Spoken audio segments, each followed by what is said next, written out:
ਜੀ। ਖਬਰ ਤੇ ਨਜ਼ਰ ਪ੍ਰੋਗਰਾਮ ਨੂੰ ਸਪਾਂਸਰ ਕਰਦੇ ਨੇ ਖਾਲਸਾ ਇੰਸ਼ੋਰੈਂਸ ਏਜੰਸੀ ਵਾਲੇ, ਜਿਨ੍ਹਾਂ ਤੋਂ ਤੁਸੀਂ ਹਰ ਤਰੀਕੇ ਦੀ ਇੰਸ਼ੋਰੈਂਸ ਲੈ ਸਕਦੇ ਹੋ। ਇੰਸ਼ੋਰੈਂਸ ਬਾਰੇ ਪਤਾ ਕਰਨ ਦੇ ਲਈ ਉਹਨਾਂ ਦਾ ਨੰਬਰ ਹੈ 408 272 2500। ਇਹ ਪਿਛਲੇ 3 ਦਹਾਕਿਆਂ ਤੋਂ ਇੰਸ਼ੋਰੈਂਸ ਬਿਜ਼ਨਸ ਦੇ ਵਿੱਚ ਨੇ, ਸ਼ਾਨਦਾਰ ਸੇਵਾਵਾਂ ਦੇ ਰਹੇ ਨੇ। ਅਮਰੀਕਾ ਭਰ ਦੇ ਵਿੱਚ ਇੰਸ਼ੋਰੈਂਸ ਕਰਦੇ ਨੇ, business insurance, life insurance, Obama care, Medicare ਜਾਂ ਕਿਸੇ ਵੀ ਤਰ੍ਹਾਂ ਦੀ ਇੰਸ਼ੋਰੈਂਸ ਦੇ ਲਈ ਪਾਲਿਸੀ ਕਰਵਾਉਣ ਦੇ ਲਈ ਅੱਜ ਹੀ ਕਾਲ ਕਰੋ 408 272 2500 ਤੇ। ਟਰਕੀਆਨਾ ਇਮੀਗ੍ਰੇਸ਼ਨ ਲਾ ਫਰਮ ਵਾਲੇ ਜੇ ਟਰਕੀਆਨਾ, ਟੌਰਨੀ ਟਰਕੀਆਨਾ ਦੇ ਨਾਲ ਤੁਸੀਂ ਯੂਐਸ ਇਮੀਗ੍ਰੇਸ਼ਨ ਬਾਬਤ ਕੋਈ ਵੀ ਸਲਾਹ ਕਰਨੀ ਹੈ, ਕੋਈ ਵੀ ਸਵਾਲ ਪੁੱਛਣਾ ਤੇ ਉਹਨਾਂ ਦਾ ਨੰਬਰ ਹੈ 415 909 0503। ਕ੍ਰਿਸ਼ਨ ਧਨੋਟਾ ਯੂਬਾ ਸਿਟੀ, ਬਲਜਿੰਦਰ ਸਿੰਘ ਨਿਜ ਵੁੱਡਲੈਂਡ, ਪਰਮਜੀਤ ਕੌਰੰਗੀ Vacaville, Pritpal Singh Sidhu Fresno, GN ਲੀਵ ਵਾਲੇ ਟਰੱਕ ਵਾਸ਼ ਕਰਦੇ ਨੇ, ਆਇਲ ਚੇਂਜ ਕਰਦੇ ਨੇ, 에ਅਰ ਬ੍ਰੇਕਾਂ ਦਾ ਕੰਮ ਤਸੱਲੀ ਬਖਸ਼ ਕਰਵਾ ਸਕਦੇ ਹੋ। ਨਵੇਂ ਪੁਰਾਣੇ ਟਾਇਰ ਵੀ ਇਹਨਾਂ ਤੋਂ ਮਿਲਦੇ ਨੇ। ਲੋਕੇਸ਼ਨ ਆ ਸੈਂਤਾਨੀਲਾ ਦੀ, ਨਿੰਮਾ ਸਹੋਤਾ ਦੇ ਨਾਲ ਗੱਲ ਕੀਤੀ ਜਾ ਸਕਦੀ ਹੈ 209 277 0113 ਤੇ। MK market, Kashmir Singh Sacramento, Jassi Gill, Bhupinder Singh, Nirmal Singh, Sandhu family Bakersfield ਤੋਂ ਤੇ ਐਂਟੀਲੂਪ ਟਰੱਕ ਸ਼ਾਪ ਵਾਲੇ ਬਰਨਸ ਤੋਂ। ਇਹਨਾਂ ਸਾਰੇ ਹੀ ਸਪਾਂਸਰਸ ਦਾ ਬਹੁਤ-ਬਹੁਤ ਧੰਨਵਾਦ। ਤੇ ਜੇਕਰ ਤੁਸੀਂ ਵੀ ਪੰਜਾਬੀ ਰੇਡੀਓ USA ਦੇ ਇਹਨਾਂ ਪ੍ਰੋਗਰਾਮਾਂ ਨੂੰ ਸਪਾਂਸਰ ਕਰਨਾ ਚਾਹੁੰਦੇ ਹੋ ਤਾਂ ਸਟੂਡੀਓ ਦਾ ਨੰਬਰ ਹੈ 408 272 5200। ਪ੍ਰੋਗਰਾਮ ਖਬਰ ਤੇ ਨਜ਼ਰ ਨੂੰ ਤੁਸੀਂ ਇਸ ਵੇਲੇ ਸੁਣ ਰਹੇ ਹੋ AM FM ਸਟੇਸ਼ਨਸ ਦੇ ਨਾਲ ਰੇਡੀਓ ਸੈੱਟ ਤੇ, ਨੈਟ ਤੇ, mobile app, social media platforms, Facebook, YouTube ਤੇ ਸੁਣ ਰਹੇ ਹੋ, ਦੇਖ ਰਹੇ ਹੋ। ਸਾਰਿਆਂ ਦਾ ਹੀ ਪ੍ਰੋਗਰਾਮ ਖਬਰ ਤੇ ਨਜ਼ਰ ਦੇ ਵਿੱਚ ਸਵਾਗਤ ਹੈ। ਅੱਜ ਦਾ ਇਹ ਖਬਰ ਤੇ ਨਜ਼ਰ ਪ੍ਰੋਗਰਾਮ ਸਾਲ 2024 ਦੀ 4 ਜਨਵਰੀ ਦਾ ਪ੍ਰੋਗਰਾਮ ਹੈ ਤੇ ਦਿਨ ਅੱਜ ਵੀਰਵਾਰ ਹੈ। ਮਿੰਟੂ ਜੀ, ਖਬਰਾਂ ਦੇ ਵੱਲ ਆਈਏ। ਸ਼ੁਰੂਆਤ ਕਰੀਏ ਆਪਾਂ ਅੰਮ੍ਰਿਤਪਾਲ ਸਿੰਘ ਤੋਂ। ਅੰਮ੍ਰਿਤਪਾਲ ਸਿੰਘ ਦਾ ਕਹਿੰਦੇ ਚਚੇਰਾ ਭਰਾ ਗ੍ਰਿਫਤਾਰ ਹੋ ਗਿਆ ਜੀ। ਦੇਖੋ, ਇਹ ਖਬਰ ਹੁਣੇ ਚੈਨਲਾਂ ਤੇ ਜਿਹੜੀ ਆ ਪ੍ਰਸਾਰਿਤ ਹੋਈ ਆ ਜੀ, ਕਿ ਦੱਸਦੇ ਆ ਕਿ ਇਹ ਜਿਹੜੀ ਗ੍ਰਿਫਤਾਰੀ ਹੋਈ ਆ ਉਸ ਵੇਲੇ ਹੋਈ ਆ ਜਦੋਂ ਅੰਮ੍ਰਿਤਪਾਲ ਸਿੰਘ ਦਾ ਚਚੇਰਾ ਭਰਾ ਨੰਦੇੜ ਸਾਹਿਬ ਤੋਂ ਵਾਪਸ ਆ ਰਿਹਾ ਸੀਗਾ ਤੇ ਦਿੱਲੀ 'ਚ ਗ੍ਰਿਫਤਾਰ ਹੋਇਆ। ਹੁਣ ਇਹ ਨਹੀਂ ਕਨਫਰਮ, ਗ੍ਰਿਫਤਾਰੀ ਵੀ ਕਹੀ ਜਾ ਰਹੀ ਹੈ ਪਰ ਕਨਫਰਮ ਨਹੀਂ ਹੈ ਕਿ ਕੀ ਹਿਰਾਸਤ ਹੈ ਜਾਂ ਵਾਕਿਆ ਕਨਫਰਮਡ ਅਰੈਸਟ ਹੈ, ਕਿਉਂਕਿ ਹਿਰਾਸਤ ਅਤੇ ਗ੍ਰਿਫਤਾਰੀ 'ਚ ਕਈ ਵਾਰ ਤੁਹਾਨੂੰ ਪਤਾ ਨਾ ਬੜਾ ਵੱਡਾ ਫਰਕ ਰਹਿ ਜਾਂਦਾ ਹੈ। ਤੇ ਇਸ ਤਰ੍ਹਾਂ ਇੱਕ ਤਸਵੀਰ ਮੈਂ ਹੋਰ ਲੱਭੀ ਆ ਜਿਹਦੇ 'ਚ ਪਰਮਜੀਤ ਸਿੰਘ ਸਰਨਾ ਸ਼ਾਇਦ ਮੌਕੇ ਪਰ ਪਹੁੰਚੇ ਹੋਏ ਨੇ। ਯਾਨੀ ਇਹਦਾ ਮਤਲਬ ਹੈ ਕਿ ਕੁਝ ਉੱਥੋਂ ਦੇ ਪੰਥਕ ਲੀਡਰ ਇਸ ਗੱਲ ਦਾ ਨੋਟਿਸ ਲੈ ਕੇ ਅਗਾਂਹ ਗੱਲਬਾਤ ਕਰ ਰਹੇ ਨੇ। ਹੁਣ ਅੱਗੇ ਕੀ ਨਿਕਲਦਾ ਪਤਾ ਨਹੀਂ ਹੈ, ਪਰ ਇਹ ਆਪਣੇ ਆਪ ਦੇ ਵਿੱਚ ਕਾਫੀ ਵੱਡੀ ਖਬਰ ਹੋ ਜਾਂਦੀ ਹੈ ਕਿਉਂਕਿ ਅੱਗੇ ਇਸ ਤਰ੍ਹਾਂ ਦੀ ਕੋਈ ਖਬਰ ਆਪਾਂ ਨਹੀਂ ਵੇਖੀ ਕਿ ਕੋਈ ਚਚੇਰਾ ਭਰਾ ਕਿਸੇ ਕੇਸ ਦੇ ਵਿੱਚ ਵਾਂਟਡ ਹੋਵੇ। ਕਦੇ ਮੈਂ ਤੇ ਨਹੀਂ ਸੁਣੀ। ਜੇ ਤੁਹਾਨੂੰ ਕੋਈ ਜਾਣਕਾਰੀ ਹੋਵੇ ਇਸ ਬਾਬਤ ਤੇ ਜ਼ਰੂਰ ਕਨਫਰਮ ਕਰ ਦੇਣਾ। ਬਈ ਆਪਾਂ ਕਦੇ ਨਹੀਂ ਸੁਣਿਆ ਕਿ ਇਸ ਤਰ੍ਹਾਂ ਦਾ ਕੋਈ ਕਜ਼ਨ ਬ੍ਰਦਰ ਅੰਮ੍ਰਿਤਪਾਲ ਸਿੰਘ ਦਾ ਵਾਂਟਡ ਹੋਵੇ ਜਾਂ ਕਿਸੇ ਕੇਸ ਦੇ ਵਿੱਚ ਇਨਵੋਲਵ ਹੋਵੇ। ਸਿੱਧੇ ਢੰਗ 'ਚ ਮੈਂ ਨਹੀਂ ਕਦੇ ਸੁਣਿਆ ਘੱਟੋ ਘੱਟ। ਤੇ ਜੇ ਬੇਵਜ੍ਹਾ ਦੀ ਖੱਜਲ ਖੁਆਰੀ ਹੈ ਤਾਂ ਮੇਰੇ ਖਿਆਲ ਦੇ ਨਾਲ ਇਹ ਗਲਤ ਹੈ। ਇਹ ਨਹੀਂ ਹੋਣਾ ਚਾਹੀਦਾ, ਇਹ ਕਦੇ ਨਹੀਂ ਹੋਣਾ ਚਾਹੀਦਾ। ਹਾਂ ਠੀਕ ਹੈ, ਤੁਸੀਂ ਪੁੱਛਗਿੱਛ ਤੇ ਕਰ ਸਕਦੇ ਹੋ, ਚਲੋ ਕਿਸੇ ਵੀ ਸ਼ਖਸ ਦੀ ਪੁੱਛਗਿੱਛ ਕਰਨ ਦਾ ਤੁਹਾਨੂੰ ਹੱਕ ਆ, ਏਜੰਸੀਆਂ ਨੂੰ ਹੱਕ ਆ। ਕਿਸੇ ਵੀ ਬੰਦੇ ਨੂੰ ਸ਼ੱਕੀ ਹਾਲਤ ਦੇ ਵਿੱਚ ਮਸ਼ਕੂਕੀ ਗਤੀਵਿਧੀਆਂ ਵਾਸਤੇ ਤੁਸੀਂ ਹਿਰਾਸਤ 'ਚ ਵੀ ਲੈ ਸਕਦੇ ਹੋ, ਤੁਸੀਂ ਪੁੱਛਗਿੱਛ ਕਰ ਸਕਦੇ ਹੋ। ਪਰ ਗੱਲ ਇਹ ਆ ਕਿ ਨਜਾਇਜ਼ ਕਿਸੇ ਦੇ ਨਾਲ ਨਹੀਂ ਹੋਣੀ ਚਾਹੀਦੀ, ਮੇਰਾ ਇਹ ਮੰਨਣਾ ਹੈ। ਤੇ ਜੇ ਕੋਈ ਵਾਂਟਡ ਕੇਸ ਮਤਲਬ ਕਿ ਕਿਸੇ ਕੇਸ ਦੇ ਵਿੱਚ ਨਹੀਂ ਹੈ, ਕੋਈ ਕਿਸੇ ਕੇਸ ਦੇ ਵਿੱਚ ਕੋਈ ਇਨਵੋਲਵਮੈਂਟ ਨਹੀਂ, ਤਾਂ ਉਹਨੂੰ ਫਿਰ ਐ ਖੱਜਲ ਨਹੀਂ ਕਰਨਾ ਚਾਹੀਦਾ। ਮੇਰਾ ਤਾਂ ਇਹੀ ਹਮੇਸ਼ਾ ਤੋਂ ਆਪਣਾ ਕਲੀਅਰ ਕੱਟ ਵਿਜ਼ਨ ਰਹਿੰਦਾ ਹੈ ਜੀ। ਤੇ ਤ੍ਰਿਣਮੂਲ ਤੇ ਕਾਂਗਰਸ ਦੇ ਦਰਮਿਆਨ ਮਿੰਟੂ ਜੀ ਸੀਟਾਂ ਦੀ ਜਿਹੜੀ ਖਿੱਚੋਤਾਣ ਉਹ ਸਾਹਮਣੇ ਆਈ ਹੈ ਜੀ। ਵੱਡੀਆਂ ਹੀ ਖਬਰਾਂ ਆ ਰਹੀਆਂ ਨੇ ਹੁਣ। ਬ੍ਰੇਕਿੰਗ ਜਿਹੜੀ ਇਸ ਵੇਲੇ ਦੀ ਆ ਉਹ ਇਹ ਆ, ਹਾਲਾਂਕਿ ਜੋ ਵੱਡੇ ਮੀਡੀਆ ਆਊਟਲੈਟ ਹੈ ਤੁਹਾਨੂੰ ਪਤਾ ਉਹ ਵੀ ਆਪਣੇ ਸੋਰਸਸ ਜਿਹੜੇ ਆ ਉਹ ਇਸਤੇਮਾਲ ਕਰਦੇ ਆ ਕਿ ਅਸਲ ਦੇ ਵਿੱਚ ਜੋ ਕਾਂਗਰਸ ਦੀ ਅਲਾਇੰਸ ਕਮੇਟੀ ਆ ਉਹਨੇ ਆਪਣੀ ਰਿਪੋਰਟ ਜਿਹੜੀ ਆ ਸੌਂਪਦੀ ਆ ਖੜਗੇ ਸਾਹਿਬ ਨੂੰ ਕਿ ਕਿਹੜੇ ਰਾਜਾਂ ਦੇ ਵਿੱਚ ਅਲਾਇੰਸ ਜਿਹੜਾ ਕਰਨਾ ਚਾਹੀਦਾ ਤੇ ਕਿਹੜੇ 'ਚ ਨਹੀਂ। ਵੱਡੀ ਗੱਲ ਜਿਹੜੀ ਮਤਲਬ ਕਿ ਮੀਡੀਆ ਆਊਟਲੈਟ ਦਾਅਵਾ ਕਰ ਰਹੇ ਨੇ ਕਿ ਪੰਜਾਬ ਇਸ ਸੂਚੀ ਚੋਂ ਬਾਹਰ ਕਰ ਦਿੱਤਾ ਨੇ। ਇਹ ਵੱਡੀ ਗੱਲ ਆ ਰਹੀ ਆ ਜੀ। ਆਪਾਂ ਤ੍ਰਿਣਮੂਲ ਵੱਲ ਵੀ ਆਉਨੇ ਆ ਤੇ ਕਮਾਲ ਦੀ ਗੱਲ ਹੈ ਕਿ ਬੰਗਾਲ ਦੇ ਵਿੱਚ ਗੱਠਜੋੜ ਦੀ ਵਕਾਲਤ ਕੀਤੀ ਗਈ ਆ, ਸਿਫਾਰਿਸ਼ ਕੀਤੀ ਗਈ ਆ। ਦੋਵੇਂ ਅੱਡੋ ਅੱਡ ਹੋ ਗਿਆ ਮਸਲਾ ਜੀ, ਕਿਉਂਕਿ ਬੰਗਾਲ ਤੇ ਪੰਜਾਬ ਪੇਚ ਫਸਦਾ ਸੀ, ਕੇਰਲ ਦਾ ਫਸਦਾ ਸੀ। ਕੇਰਲ ਦੇ ਵਿੱਚ ਵੀ ਸਿਫਾਰਿਸ਼ ਕਰ ਦਿੱਤੀ ਗਈ, ਝਾਰਖੰਡ ਦੇ ਵਿੱਚ ਵੀ, ਬਿਹਾਰ ਦੇ ਵਿੱਚ ਤੇ ਜਾਣਾ ਹੀ ਪਊਗਾ ਅਲਾਇੰਸ ਦੇ ਵਿੱਚ। ਮਤਲਬ ਕਿ ਇਸ ਤਰ੍ਹਾਂ ਟੋਟਲ 9 ਸਟੇਟਾਂ ਨੇ ਜਿਹਦੇ ਵਿੱਚ ਸਿਫਾਰਿਸ਼ ਕਰ ਦਿੱਤੀ ਗਈ ਆ ਕਿ ਕਾਂਗਰਸ ਨੂੰ ਗੱਠਜੋੜ ਦੇ ਵਿੱਚ ਜਾਣਾ ਚਾਹੀਦਾ, ਮਤਲਬ ਕਿ ਰਲ ਕੇ ਅਲਾਇੰਸ ਕਰਕੇ ਚੋਣ ਲੜਨੀ ਚਾਹੀਦੀ ਆ ਤੇ ਜਿੱਥੇ ਨਹੀਂ ਕਰਨਾ ਚਾਹੀਦਾ ਉਹਨਾਂ ਦੇ ਵਿੱਚ ਪੰਜਾਬ ਸ਼ਾਮਲ ਆ। ਮੈਂ ਤੁਹਾਨੂੰ ਦੱਸਿਆ ਸੀ ਕੁਝ ਦਿਨ ਪਹਿਲਾਂ ਕਿ ਕਾਂਗਰਸ ਦੇ ਵਿੱਚ, ਪੰਜਾਬ ਦੀ ਕਾਂਗਰਸ ਦੇ ਅੰਦਰ ਬੜੀ ਬੇਚੈਨੀ ਆ। ਇੱਕ ਤੇ ਇੱਕ ਲੀਡਰ ਦੀ ਕਿ ਉਹਨੇ ਕਿਤੇ ਨਾ ਕਿਤੇ ਕਹਿ ਲਓ ਕਿ ਇੱਥੋਂ ਦੀ ਲੀਡਰਸ਼ਿਪ ਦੇ ਪਿੱਠ 'ਚ ਖੰਜਰ ਮਾਰਨ ਦਾ ਕੰਮ ਕੀਤਾ ਇੱਕ ਹਿਸਾਬ ਨਾਲ। ਇੱਥੇ ਬਿਆਨ ਹੋਰ ਤੇ ਕੰਨ 'ਚ ਕੁਝ ਹੋਰ ਕਹੇ ਆ। ਤਾਂ ਉਸ ਤੋਂ ਬਾਅਦ ਇੱਕ ਲੌਬੀ ਕਾਂਗਰਸ ਦੀ ਇਸ ਤਰ੍ਹਾਂ ਦੀ ਇੱਥੇ ਉੱਠ ਖਲੋਤੀ, ਸਿੱਧੇ ਢੰਗ ਨਾਲ ਨਹੀਂ, ਜਾਂ ਕਹਿ ਲਓ ਕਿ ਬਾਹਰ ਆ ਕੇ ਨਹੀਂ ਉਹਨਾਂ ਨੇ ਰੌਲਾ ਪਾਇਆ, ਅੰਦਰ ਖਾਤੇ ਲਾਮਬੰਦੀ ਕਰ ਲਈ ਕਿ ਭਾਈ ਜੇ ਇਸ ਤਰ੍ਹਾਂ ਦਾ ਕੰਮ ਹੋਇਆ ਤੇ ਆਪਾਂ ਚਲੇ ਜਾਣਾ। ਤੁਹਾਨੂੰ ਪਤਾ ਹੋਣਾ ਜੀ ਕਿ ਭਾਰਤ ਭੂਸ਼ਣ ਆਸ਼ੂ ਨੇ ਤੇ ਇੱਥੋਂ ਤੱਕ ਕਹਿ ਦਿੱਤਾ ਸੀਗਾ ਕਿ ਇਸ ਤਰ੍ਹਾਂ ਦੀ ਹਾਲਤ ਦੇ ਵਿੱਚ ਤੇ ਫਿਰ ਘਰੇ ਬਹਿ ਜਾਾਂਗੇ, ਖੁਦਕੁਸ਼ੀ ਕਰਨ ਨਾਲ ਤੇ ਚੰਗਾ ਘਰੇ ਬਹਿ ਜਾਾਂਗੇ। ਸੋ ਕਹਿਣ ਦਾ ਭਾਵ ਇਹੋ ਆ ਕਿ ਮਤਲਬ ਕਿ ਕੁਝ ਲੀਡਰ ਸਾਹਮਣੇ ਆ ਗਏ, ਕੁਝ ਅਸਿੱਧੇ ਢੰਗ ਨਾਲ ਅੰਦਰ ਖਾਤੇ ਇਹ ਗੱਲਾਂ ਜਿਹੜੀਆਂ ਨੇ ਉਹ ਕਰ ਰਹੇ ਸੀਗੇ ਕਿ ਜੇ ਇਹਨਾਂ ਨੇ ਗੱਠਜੋੜ ਕੀਤਾ ਤਾਂ ਭਾਈ ਆਪਾਂ ਚਲੇ ਜਾ। ਤਾਂ ਇਹ ਸਾਰੀਆਂ ਚੀਜ਼ਾਂ ਫਿਰ ਅੱਜ ਤੁਸੀਂ ਵੇਖਿਆ ਹੋਣਾ ਕਿ ਹੰਗਾਮੀ ਹਾਲਤ ਦੇ ਵਿੱਚ ਇਹਨਾਂ ਲੀਡਰਾਂ ਨੂੰ, ਪੰਜਾਬ ਦੇ ਲੀਡਰਾਂ ਨੂੰ ਉੱਥੇ ਬੁਲਾਇਆ ਗਿਆ। ਹਾਲਾਂਕਿ ਰਾਜਾ ਵੜਿੰਗ ਨੇ ਬਾਹਰ ਆ ਕੇ ਗੋਲਮੋਲ ਜੀ ਗੱਲ ਕਰ ਦਿੱਤੀ ਕਿ 13 ਦੀਆਂ 13 ਸੀਟਾਂ ਲੜਨ ਦਾ ਸਾਨੂੰ ਤੇ ਹੁਕਮ ਹੋਇਆ। ਉਧਰ ਭਾਜਪਾ ਜਿਹਨੂੰ ਕਹਿੰਦੇ ਹੁੰਦੇ ਆ ਕਈ ਵਾਰ ਮਾਨ ਸਾਹਿਬ, ਬਾਜਵਾ ਸਾਹਿਬ ਜਿਹੜੇ ਆ ਕਿ ਉਹਨਾਂ ਨੇ ਵੀ ਗੱਲ ਗੋਲਮੋਲ ਜੀ ਕਰ ਦਿੱਤੀ, ਸਿੱਧੇ ਰੂਪ 'ਚ ਨਹੀਂ। ਪਰ ਹੁਣ ਖਬਰਾਂ ਜਿਹੜੀਆਂ ਵੱਡੇ ਚੈਨਲ ਜਿਹੜੇ ਆ ਉਹ ਬ੍ਰੇਕ ਕਰ ਰਹੇ ਆ ਕਿ ਪੰਜਾਬ ਨੂੰ ਇਸ ਸਿਫਾਰਿਸ਼ ਤੋਂ ਬਾਹਰ ਰੱਖਿਆ ਗਿਆ। ਪਰ ਮਸਲਾ ਮੈਂ ਜਿਵੇਂ ਤੁਹਾਨੂੰ ਦੱਸਿਆ ਸੀਗਾ ਕਿ ਬੇਚੈਨੀ ਵਾਲਾ ਸੀਗਾ, ਤਾਂ ਕਿਤੇ ਨਾ ਕਿਤੇ ਗੱਲ ਜਿਹੜੀ ਆ ਅਲਾਇੰਸ ਕਮੇਟੀ ਤੱਕ ਪਹੁੰਚਾ ਦਿੱਤੀ ਗਈ ਕਿ ਭਾਈ ਇੱਥੇ ਕਾਂਗਰਸ ਦੇ ਵਿੱਚ ਬਗਾਵਤ ਹੋ ਸਕਦੀ ਹੈ ਬਹੁਤ ਵੱਡੇ ਪੱਧਰ ਤੇ। ਜੀ ਕਿਤੇ ਇਹ ਨਾ ਹੋਵੇ ਕਿ ਗੱਠਜੋੜ ਦੇ ਵਿੱਚ ਜਾਂਦੇ ਜਾਂਦੇ ਮੁੜ ਕੇ ਗੱਠਜੋੜ ਕਰਨ ਜੋਗੇ ਰਹੀਏ ਨਾ। ਸੋ ਇਹੀ ਵਜ੍ਹਾ ਹੈ ਕਿ ਹੁਣ ਇਹ ਖਬਰ ਜਿਹੜੀ ਆ ਗਈ ਆ ਕਿ ਭਾਈ ਪੰਜਾਬ ਦੇ ਵਿੱਚ ਤੇ ਰਹਿਣ ਦਿਓ, ਕੰਮ ਸੂਤ ਨਹੀਂ ਆਉਣਾ। ਤੇ ਦੂਜੀ ਗੱਲ ਜਿਹੜੀ ਤ੍ਰਿਣਮੂਲ ਵਾਲੀ ਆ, ਤੇ ਦੇਖੋ ਗੱਲ ਇਹ ਆ ਕਿ ਉਹਦੇ ਵਿੱਚ ਹੋਇਆ ਕੀ ਆ, ਕਾਂਗਰਸ ਦੇ ਬਹੁਤ ਵੱਡੇ ਲੀਡਰ ਆ, ਵਿਰੋਧੀ ਧਿਰ ਦੇ ਆਗੂ ਵੀ ਰਹੇ ਆ, ਅਧੀਰ ਰੰਜਨ ਜੀ ਉਹਨਾਂ ਨੇ ਇੱਕ ਨਿਊਜ਼ ਏਜੰਸੀ, ਵੈਸੇ ਤੇ ਮੈਂ ਤੁਹਾਨੂੰ ਜੇ ਦੱਸਾਂ ਤੇ ਜਿਹੜੀਆਂ ਅੱਜ ਕੱਲ ਨਿਊਜ਼ ਏਜੰਸੀਆਂ, ਗੋਦੀ ਮੀਡੀਆ, ਇਹ ਸਾਰੇ ਇਸ ਵੇਲੇ ਇੰਡੀਆ ਦੇ ਪਿੱਛੇ ਪਏ ਹੋਏ ਨੇ ਗੱਠਜੋੜ ਦੇ, ਠੀਕ ਹੈ, ਏਜੰਸੀਆਂ ਵਾਂਗੂ ਹੀ। ਇਹਨਾਂ ਦੀਆਂ ਖਬਰਾਂ ਦੇਖੋ ਮਾੜੀ ਮੋਟੀ ਘਰਾਂ 'ਚ ਵੀ ਆਪਣੇ ਚੱਲਦੀ ਰਹਿੰਦੀ ਆ, ਕੈਂਸ ਉਹ ਇਹਨਾਂ ਦੀਆਂ ਗੱਲਾਂ ਲੱਭਦੇ ਰਹਿੰਦੇ, ਕਈ ਵਾਰ ਪਲਾਂਟ ਵੀ ਕਰਦੇ ਆ। ਅਧੀਰ ਰੰਜਨ ਚੌਧਰੀ ਦੀ ਇੱਕ ਬਾਈਟ ਚਲਾਈ ਗਈ ਆ ਜਿਹਦੇ ਵਿੱਚ ਉਹ ਕਹਿ ਰਹੇ ਆ ਕਿ ਜਿਹੜੀ ਮਮਤਾ ਬੈਨਰਜੀ ਆ ਉਹ ਤੇ ਪੀਐਮ ਮੋਦੀ ਦੀ ਖੁਸ਼ਾਮਦ ਕਰਨ 'ਚ ਲੱਗੀ ਹੋਈ ਆ, ਇਹਦੇ ਨਾਲ ਗੱਠਜੋੜ ਨਹੀਂ ਕਰਨਾ ਚਾਹੀਦਾ। ਮਤਲਬ ਕਿ ਅਧੀਰ ਰੰਜਨ ਕਹਿੰਦੇ ਆ ਕਿ ਇਹ ਬੀਬੀ ਤੇ ਨਰਿੰਦਰ ਮੋਦੀ ਦੀ ਖੁਸ਼ਨੂਦੀ ਹਾਸਲ ਕਰਨ 'ਚ ਲੱਗੀ ਹੋਈ ਆ, ਉਹਦੇ ਨਾਲ ਸਾਡਾ ਕੋਈ ਸਮਝੌਤਾ ਜਿਹੜਾ ਨਹੀਂ ਹੋਣਾ ਚਾਹੀਦਾ। ਤੇ ਉਹ ਕਹਿੰਦੇ ਆ ਕਿ ਮਮਤਾ ਦੀਦੀ ਜਿਹੜੀ ਹੈ ਉਹ ਕੰਮ ਨਹੀਂ ਕਰਦੀ ਜਿਸ ਗੱਲ ਤੇ ਮੋਦੀ ਜੀ ਨੂੰ ਗੁੱਸਾ ਆਉਂਦਾ।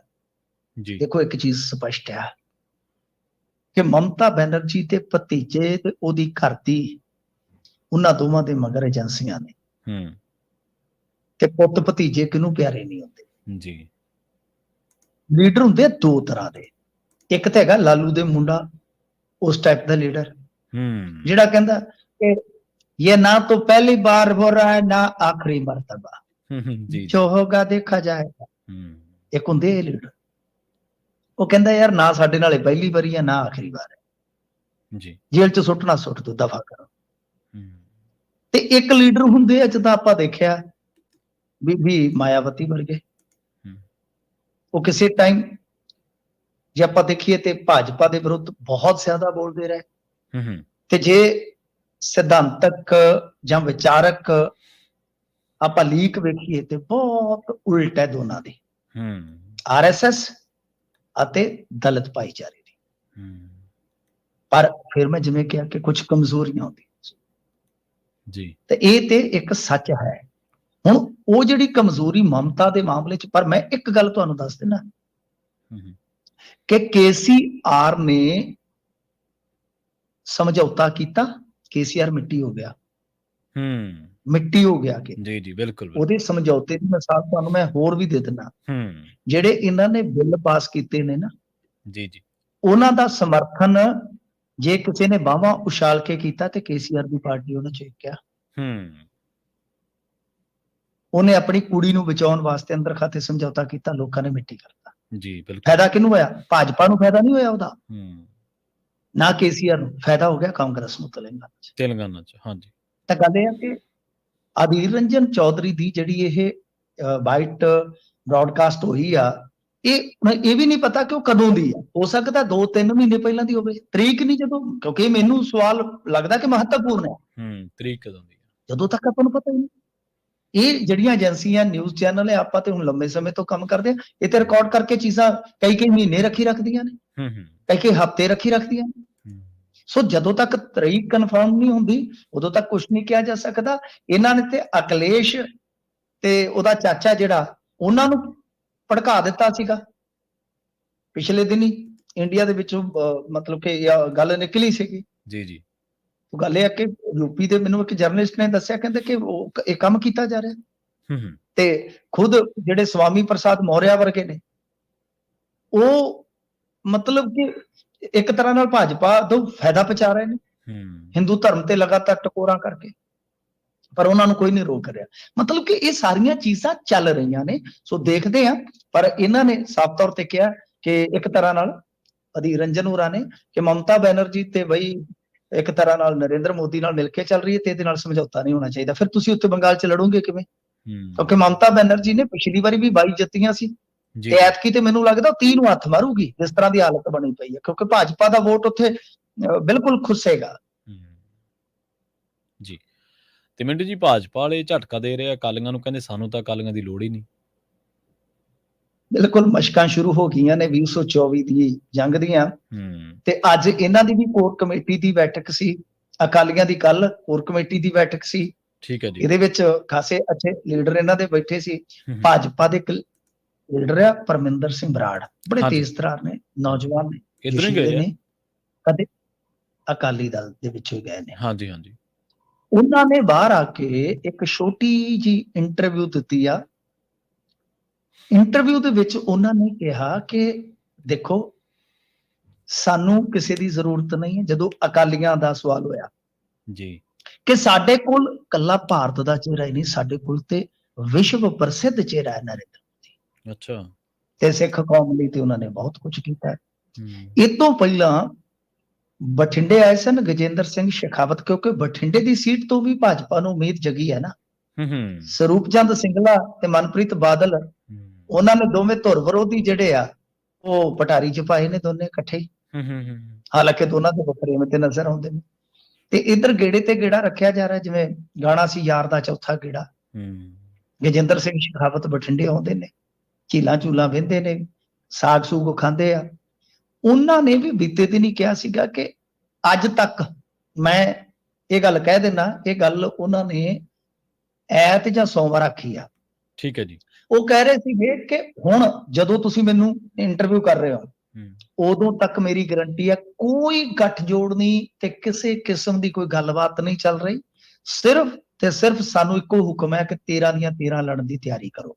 ਮਤਲਬ ਕਿ ਜਿਹੜੀ ਗੱਲ ਪਿੱਛੇ ਜੇ ਚੱਲੀ ਸੀ ਅਕਾਲੀਆਂ ਦੇ ਨਾਲ, ਉਹ ਭਾਜਪਾ ਦੀ ਠੰਡੇ ਬਸਤੇ 'ਚ ਜਾਂਦੀ ਲੱਗਦੀ, ਉਹਦੀ ਇੱਕ ਹੋਰ ਮਿਸਾਲ ਹੈ। ਢੀਂਡਸਾ ਸਾਹਿਬ ਪਿਛਲੇ ਦਿਨ ਹੀ ਬੜੇ ਸਰਗਰਮ ਹੋਏ, ਦੋਨੇ ਢੀਂਡਸੇ ਬਾਹਰ ਆ ਗਏ ਕੋਠੀਆਂ 'ਚ। ਹਾਂਜੀ। ਗਰਮ ਕੰਬਲ ਛੱਡ ਕੇ, ਮਾਫੀ ਤੋਂ ਬਾਅਦ। ਹਾਂਜੀ ਠੀਕ ਹੈ ਜੀ। ਹਾਂਜੀ। ਜਦੋਂ ਸੁਖਬੀਰ ਆਇਆ, ਵੀਰ ਸੁਖਬੀਰ, ਹਾਂਜੀ, ਮਾਫੀ ਮੰਗੀ ਜਦੋਂ, ਤੇ ਕਹਿੰਦੇ ਜੀ ਕਿ ਭਾਈ ਅੱਛਾ ਹੋ ਗਿਆ, ਬਹੁਤ ਅੱਛਾ ਹੋ ਗਿਆ, ਬਹੁਤ ਖੂਬ ਹੋ ਗਿਆ, ਲਓ ਜੀ ਆਪਾਂ ਸਲਾਹ ਮਸ਼ਵਰਾ ਕਰਦੇ ਹਾਂ। ਪਰ ਬਾਅਦ ਦੇ ਵਿੱਚ ਇਹਨਾਂ ਨੇ ਗੱਲ ਲਮਕਾਉਣ ਵਾਸਤੇ ਕਹਿ ਦਿੱਤਾ ਕਿ ਅਸੀਂ ਕਮੇਟੀਆਂ ਦਾ ਗਠਨ ਕਰ ਰਹੇ ਹਾਂ ਜੀ। ਬੰਦਾ ਪੁੱਛੇ ਕਿ ਭਾਈ ਤੇਲੰਗਾਨਾ ਤੱਕ ਤੁਹਾਡੀ ਪਾਰਟੀ ਦਾ ਕੈਡਰ ਆ, 2.5 ਤੇ ਤੁਸੀਂ ਕੋਟਰੂ ਆ ਜੀ, ਕਮੇਟੀਆਂ ਬਣਾਵਾਂਗੇ ਜੀ, ਜ਼ਿਲ੍ਹਿਆਂ ਚੋਂ ਰਾਏ ਲਵਾਂਗੇ। ਇਹਨੂੰ ਦੱਸੋ ਕਿਹੜੇ ਇੱਥੇ ਇਹਨਾਂ ਦੇ ਅਕਾਲੀ ਦਲ ਸੰਯੁਕਤ ਦੇ ਕਿਹੜੇ ਝੰਡੇ ਝੂਲਦੇ ਆ ਮੁਕਤਸਰ ਜ਼ਿਲ੍ਹੇ 'ਚ, ਫਰੀਦਕੋਟ ਜ਼ਿਲ੍ਹੇ 'ਚ, ਮੋਗੇ ਜ਼ਿਲ੍ਹੇ 'ਚ। ਤੇ ਗੱਲ ਇਹ ਆ ਕਿ ਉਹ ਸਿਰਫ ਤੇ ਸਿਰਫ ਲਮਕਾ ਪੈਦਾ ਕਰਨ ਵਾਸਤੇ ਸੀ। ਠੀਕ ਹੈ। ਉਹਦਾ ਵੱਡਾ ਸੰਕੇਤ ਸ਼ਾਇਦ ਢੀਂਡਸੇ ਹੋਰਾਂ ਨੂੰ ਮਿਲ ਗਿਆ ਸੀਗਾ ਕਿ ਭਾਜਪਾ ਨਾਲ ਦਾਲ ਨਹੀਂ ਗਲ ਰਹੀ। ਤੇ ਦੂਜੀ ਗੱਲ ਆ ਕਿ ਜੇ ਤੇ ਕਾਂਗਰਸ ਤੇ ਆਮ ਆਦਮੀ ਪਾਰਟੀ ਦਾ ਸਮਝੌਤਾ ਹੋ ਜਾਵੇ, ਫਿਰ ਤੇ ਇਹ ਮਰਦਿਆਂ ਨੂੰ ਅੱਕ ਚੱਬਣਗੇ ਜੀ। ਜੇ ਉਹ ਅੱਡੋ ਅੱਡ ਲੜਦੇ ਆ, ਉਹਦੇ ਵਿੱਚ ਇਹ ਫਿਰ ਜ਼ੋਰ ਅਜਮਾਇਸ਼ ਕਰਨਗੇ ਕਿ ਕੀ ਕਾਂਗਰਸ ਨੂੰ ਪਛਾੜਿਆ ਜਾ ਸਕਦਾ ਕੱਲੇ ਕੱਲੇ ਰਹਿ ਕੇ। ਤੇ ਜਦੋਂ ਕਾਂਗਰਸ ਨੂੰ ਪਛਾੜ ਲਵਾਂਗੇ ਤਾਂ ਫਿਰ ਵੇਖੀ ਜਾਊਗੀ, ਫਿਰ ਇਕੱਠੇ ਵੀ ਹੋ ਜਾਾਂਗੇ, ਫਿਰ ਕੀ ਫਰਕ ਪੈਂਦਾ। ਤਾਂ ਗੱਲ ਇਹ ਆ ਕਿ ਭਾਜਪਾ ਹਾਲ ਦੀ ਘੜੀ ਜਿਸ ਤਰ੍ਹਾਂ ਦੇ ਬਿਆਨਾਤ ਦੇ ਰਹੀ ਆ ਤੇ ਅਕਾਲੀ ਜਿਸ ਤਰ੍ਹਾਂ ਉਹਦੇ ਤੇ ਚੁੱਪ ਨੇ, ਇਹ ਸਾਫ਼ ਆ ਕਿ ਸਮਝੌਤੇ ਦੀ ਗੁੰਜਾਇਸ਼ ਹਾਲਾਂਕਿ ਰੱਖਣੀ ਚਾਹੀਦੀ ਆ। ਇਹ ਗੁੰਜਾਇਸ਼ ਜਿਹੜੀ ਆ ਉਹ ਠੰਡੀ ਜ਼ਰੂਰ ਆ, ਇਹਨੂੰ ਜੀਵੰਤ ਜ਼ਰੂਰ ਰੱਖਾਂਗੇ, ਪਰ ਨਾਲ ਜੇ ਉਹ ਗੱਠਜੋੜ ਕਰਦੇ ਆ ਤਾਂ ਮੈਨੂੰ ਲੱਗਦਾ ਕਿ ਆਪਣਾ ਵਜ਼ਨ ਚੋਖਾ ਵਧਾ ਕੇ ਕਰਨਗੇ ਇਹਨਾਂ ਦੇ। ਯਾਨੀ ਟੋਟਲੀ ਜਿੱਦਾਂ ਆਪਾਂ ਦੇਖੀਏ ਸ਼ਹਿਰੀ ਉਹਨਾਂ ਦੇ ਕੋਲ ਜਾਏਗਾ ਸਾਰਾ, ਤੇ ਦਿਹਾਤ ਜਿਹੜਾ ਉਹ ਛੱਡ ਦੇਣਗੇ ਨਾਲ, ਤੇ ਸ਼ਹਿਰੀ ਚ ਉਹਨਾਂ ਨੂੰ ਬਹੁਤ ਵੱਡਾ ਇੱਕ ਤਰ੍ਹਾਂ ਨਾਲ ਕਹਿ ਲਈਏ ਨਾ ਕਿ ਫਾਇਦਾ ਹੋਏਗਾ। ਉਹ ਅੱਗੇ ਸ਼ਹਿਰਾਂ ਦੇ ਵਿੱਚ ਵੀ ਬਹੁਤ ਸੀਮਤ ਸਨ। ਜੀ ਜੀ ਬਿਲਕੁਲ। ਤੇ ਮਿੰਟੂ ਜੀ, ਗਜੇਂਦਰ ਸਿੰਘ ਸ਼ੇਖਾਵਤ ਦਾ ਇੱਕ ਪਿਛਲਾ ਬਿਆਨ ਵੀ ਤੁਹਾਨੂੰ ਯਾਦ ਹੋਣਾ, ਕਾਫੀ ਮਹੀਨੇ ਪੁਰਾਣਾ ਹੈ। ਉਹਦੇ ਵਿੱਚ ਉਹ ਕਹਿੰਦੇ ਸੀਗੇ ਕਿ ਭਾਜਪਾ ਹੁਣ ਛੋਟੇ ਭਰਾ ਦੇ ਰੋਲ ਦੇ ਵਿੱਚ ਪੰਜਾਬ 'ਚ ਕਦੇ ਨਹੀਂ ਆਊਗੀ। ਮੇਰੇ ਖਿਆਲ 6-7 ਮਹੀਨੇ ਪੁਰਾਣਾ ਹੈ। ਉਦੋਂ ਇਹ ਮਨਸੁਖ ਮਾਂਡਵੀਆ, ਮੀਨਾਕਸ਼ੀ ਲੇਖੀ, ਹਰਦੀਪ ਪੁਰੀ, ਇਹ ਸਾਰੇ ਉਦੋਂ ਪੰਜਾਬ ਦੇ ਵਿੱਚ ਬੜੇ ਸਰਗਰਮ ਹੋਏ ਸੀ। ਨਹੀਂ, ਆਪਾਂ ਤਾਂ ਕਹਿ ਰਹੇ ਹਾਂ ਨਾ ਇਹੀ ਗੱਲ ਕਿ ਅਜਿਹਾ ਨਹੀਂ ਲੱਗਦਾ ਕਿ ਉਹ ਆਪਣਾ ਵਜਨ ਵਧਾਏ ਤੋਂ ਬਿਨਾਂ ਆ ਜਾਵੇ। ਜੀ ਜੀ, ਕਿਉਂਕਿ ਉਹ ਗੇਨ ਕਰ ਰਹੇ ਨੇ, ਗਰੋ ਕਰ ਰਹੇ ਨੇ। ਅਕਾਲੀ ਦਲ ਜਿਹੜਾ ਹੈ ਉਹ ਹਾਲੇ ਉਸ ਲਈ ਤੇ ਨਹੀਂ ਪਿਆ, ਕਿਉਂਕਿ ਆਪਾਂ ਨੂੰ ਪਤਾ ਕਿ ਭਾਜਪਾ ਨੇ ਇਸ ਤਰ੍ਹਾਂ ਬੰਦੇ ਇਕੱਠੇ ਵੱਠੇ ਕਰਕੇ ਤੇ ਆਪਣਾ ਵੋਟ ਪਰਸੈਂਟ ਵਧਾ ਜਾਣਾ ਹੈ। ਜੇ ਉਹ ਗੱਠਜੋੜ ਕਰਨਗੇ, ਮੈਂ ਜਿਵੇਂ ਤੁਹਾਨੂੰ ਦੱਸਿਆ ਕਿ ਜ਼ਿਆਦਾਤਰ ਸ਼ਹਿਰੀ ਸੀਟਾਂ ਕਹਿਣਗੇ ਕਿ ਸਾਨੂੰ ਛੱਡ ਦਿਓ, ਠੀਕ ਹੈ ਜੀ, ਤੇ ਦਿਹਾਤੀ ਏਰੀਏ ਤੁਸੀਂ ਆਪਦੇ ਲੈ ਲਓ ਜੀ। ਤੇ ਮਿੰਟੂ ਜੀ, ਗੱਲ ਕਰੀਏ ਸੁਖਪਾਲ ਖਹਿਰਾ ਦੀ। ਜ਼ਮਾਨਤ ਮਿਲੀ ਸੀ ਪਿਛਲੇ ਕੇਸ ਦੇ ਵਿੱਚ, ਪਰ ਜੇਲ੍ਹ ਦੇ ਵਿੱਚੋਂ ਬਾਹਰ ਆਉਂਦੇ ਹੀ ਕਹਿੰਦੇ ਇੱਕ ਹੋਰ ਕੇਸ ਦਰਜ ਹੋ ਗਿਆ ਜੀ। ਨਹੀਂ, ਜ਼ਮਾਨਤ ਮਨਜ਼ੂਰ ਹੋਈ ਸੀ, ਜ਼ਮਾਨਤ ਮਿਲੀ ਨਹੀਂ। ਮਨਜ਼ੂਰ ਮਤਲਬ ਕਿ ਹਾਂਜੀ, ਜਿਹੜੀ ਬੇਲ ਹੁੰਦੀ ਹੈ ਉਹਨੂੰ ਪ੍ਰਵਾਨ ਕਰ ਲਿਆ ਗਿਆ, ਆਰਡਰ ਹੋ ਗਿਆ। ਪਰ ਇਸ ਤੋਂ ਪਹਿਲਾਂ ਕਿ ਬੇਲ ਬੌਂਡ ਭਰੀ ਦਾ ਤੇ ਰਿਲੀਜ਼ ਹੁੰਦੇ, ਉਸ ਤੋਂ ਪਹਿਲਾਂ ਹੀ ਇੱਕ ਕੇਸ ਰਜਿਸਟਰਡ ਹੋ ਗਿਆ। ਉਹਦੇ 'ਚ ਗ੍ਰਿਫਤਾਰੀ ਪਾ ਕੇ ਉਹਨਾਂ ਨੇ ਕਪੂਰਥਲੇ ਕੋਰਟ 'ਚ ਪ੍ਰੋਡਕਸ਼ਨ ਵਾਰੰਟ ਤੇ ਲਿਆ ਕੇ ਪੇਸ਼ ਕਰ ਦਿੱਤਾ। ਅੱਜ ਫੋਟੋ ਬੜੇ ਚਿਰ ਬਾਅਦ ਵੇਖੀ ਹੈ, ਬੱਗੀ ਦਾੜੀ ਹੋਈ ਪਈ ਆ, ਥੋੜੇ ਕਮਜ਼ੋਰ ਵੀ ਨਜ਼ਰ ਆ ਰਹੇ ਨੇ। ਛੇਤੀ ਕੀਤਾ ਤੁਹਾਨੂੰ ਸਿਆਣ 'ਚ ਹੀ ਨਹੀਂ ਆਉਣਗੇ ਕਿ ਇਹ ਸੁਖਪਾਲ ਸਿੰਘ ਖਹਿਰਾ, ਕਿਉਂਕਿ ਕਦੇ ਤੁਸੀਂ ਉਸ ਰੂਪ 'ਚ ਦੇਖਿਆ ਹੀ ਨਹੀਂ ਹੋਣਾ। ਪਰ ਮੈਨੂੰ ਲੱਗਦਾ ਜੇਲ੍ਹ 'ਚ ਡਾਈ ਡੂਈ ਇਹਨਾਂ ਨੇ ਦਿੱਤੀ ਨਹੀਂ ਹੈ।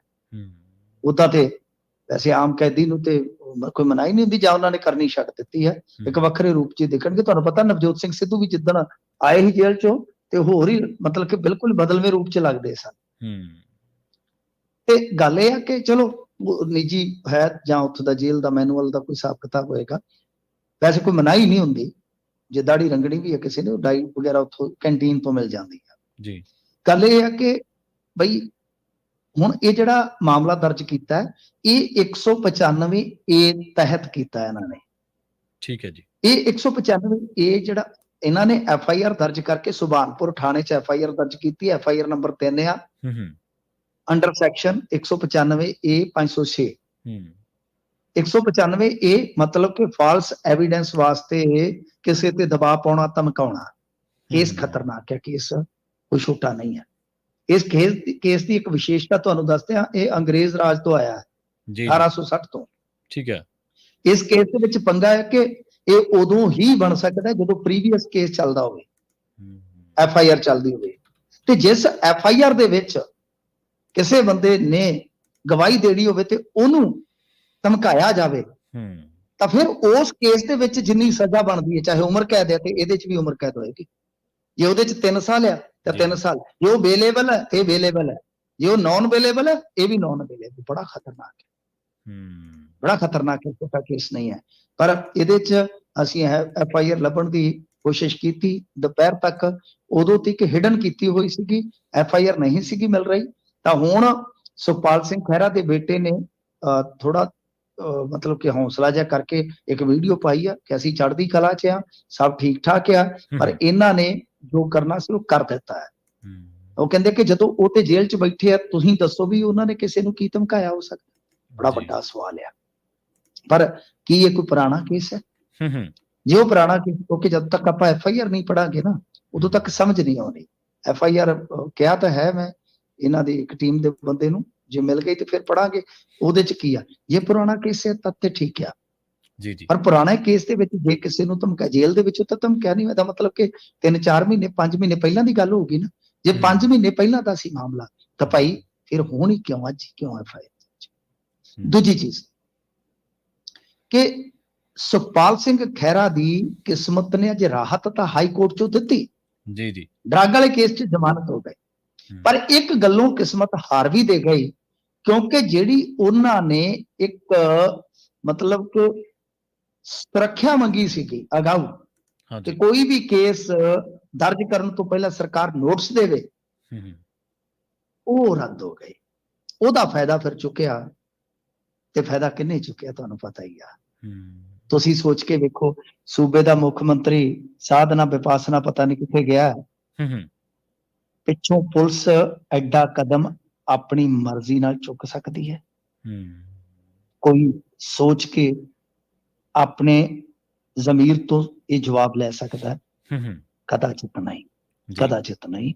ਮਤਲਬ CMO ਦੇ ਦਖਲ ਤੋਂ ਬਗੈਰ ਐਡਾ ਵੱਡਾ ਕਦਮ ਚੁੱਕਿਆ ਨਹੀਂ ਜਾ ਸਕਦਾ। ਬਿਲਕੁਲ ਜੀ। ਤੇ ਗੱਲ ਕਰੀਏ ਘੋੜਾ ਮਾਲਕਾਂ ਦੀ, ਸਰਕਾਰ ਨੇ ਕੋਈ ਵੱਡੀ ਖੁਸ਼ਖਬਰੀ ਦਿੱਤੀ ਹੈ ਜੀ ਇਹਨਾਂ ਨੂੰ? ਹਾਂਜੀ, ਇਹ ਤਾਂ ਪਿੱਛੇ ਜੇ ਚੱਲ ਪਿਆ ਸੀ ਕੰਮ, ਘੋੜਾ ਸਮਾਜ ਹੀ ਕਹਿਣ ਲੱਗ ਪਏ ਸੀ। ਘੋੜਾ ਸਮਾਜ, ਲੋਕਾਂ ਨੇ ਕਿਹਾ ਨਹੀਂ, ਘੋੜਾ ਪਾਲਕਾਂ ਦਾ ਸਮਾਜ ਤੇ ਕਹਿ ਲਓ, ਭਾਈਚਾਰਾ ਕਹਿ ਲਓ, ਤੁਸੀਂ ਤੇ ਘੋੜਾ ਸਮਾਜ ਇਹਨਾਂ ਦਾ ਨਾਂ ਹੀ ਰੱਖ ਦਿੱਤਾ ਹੈ।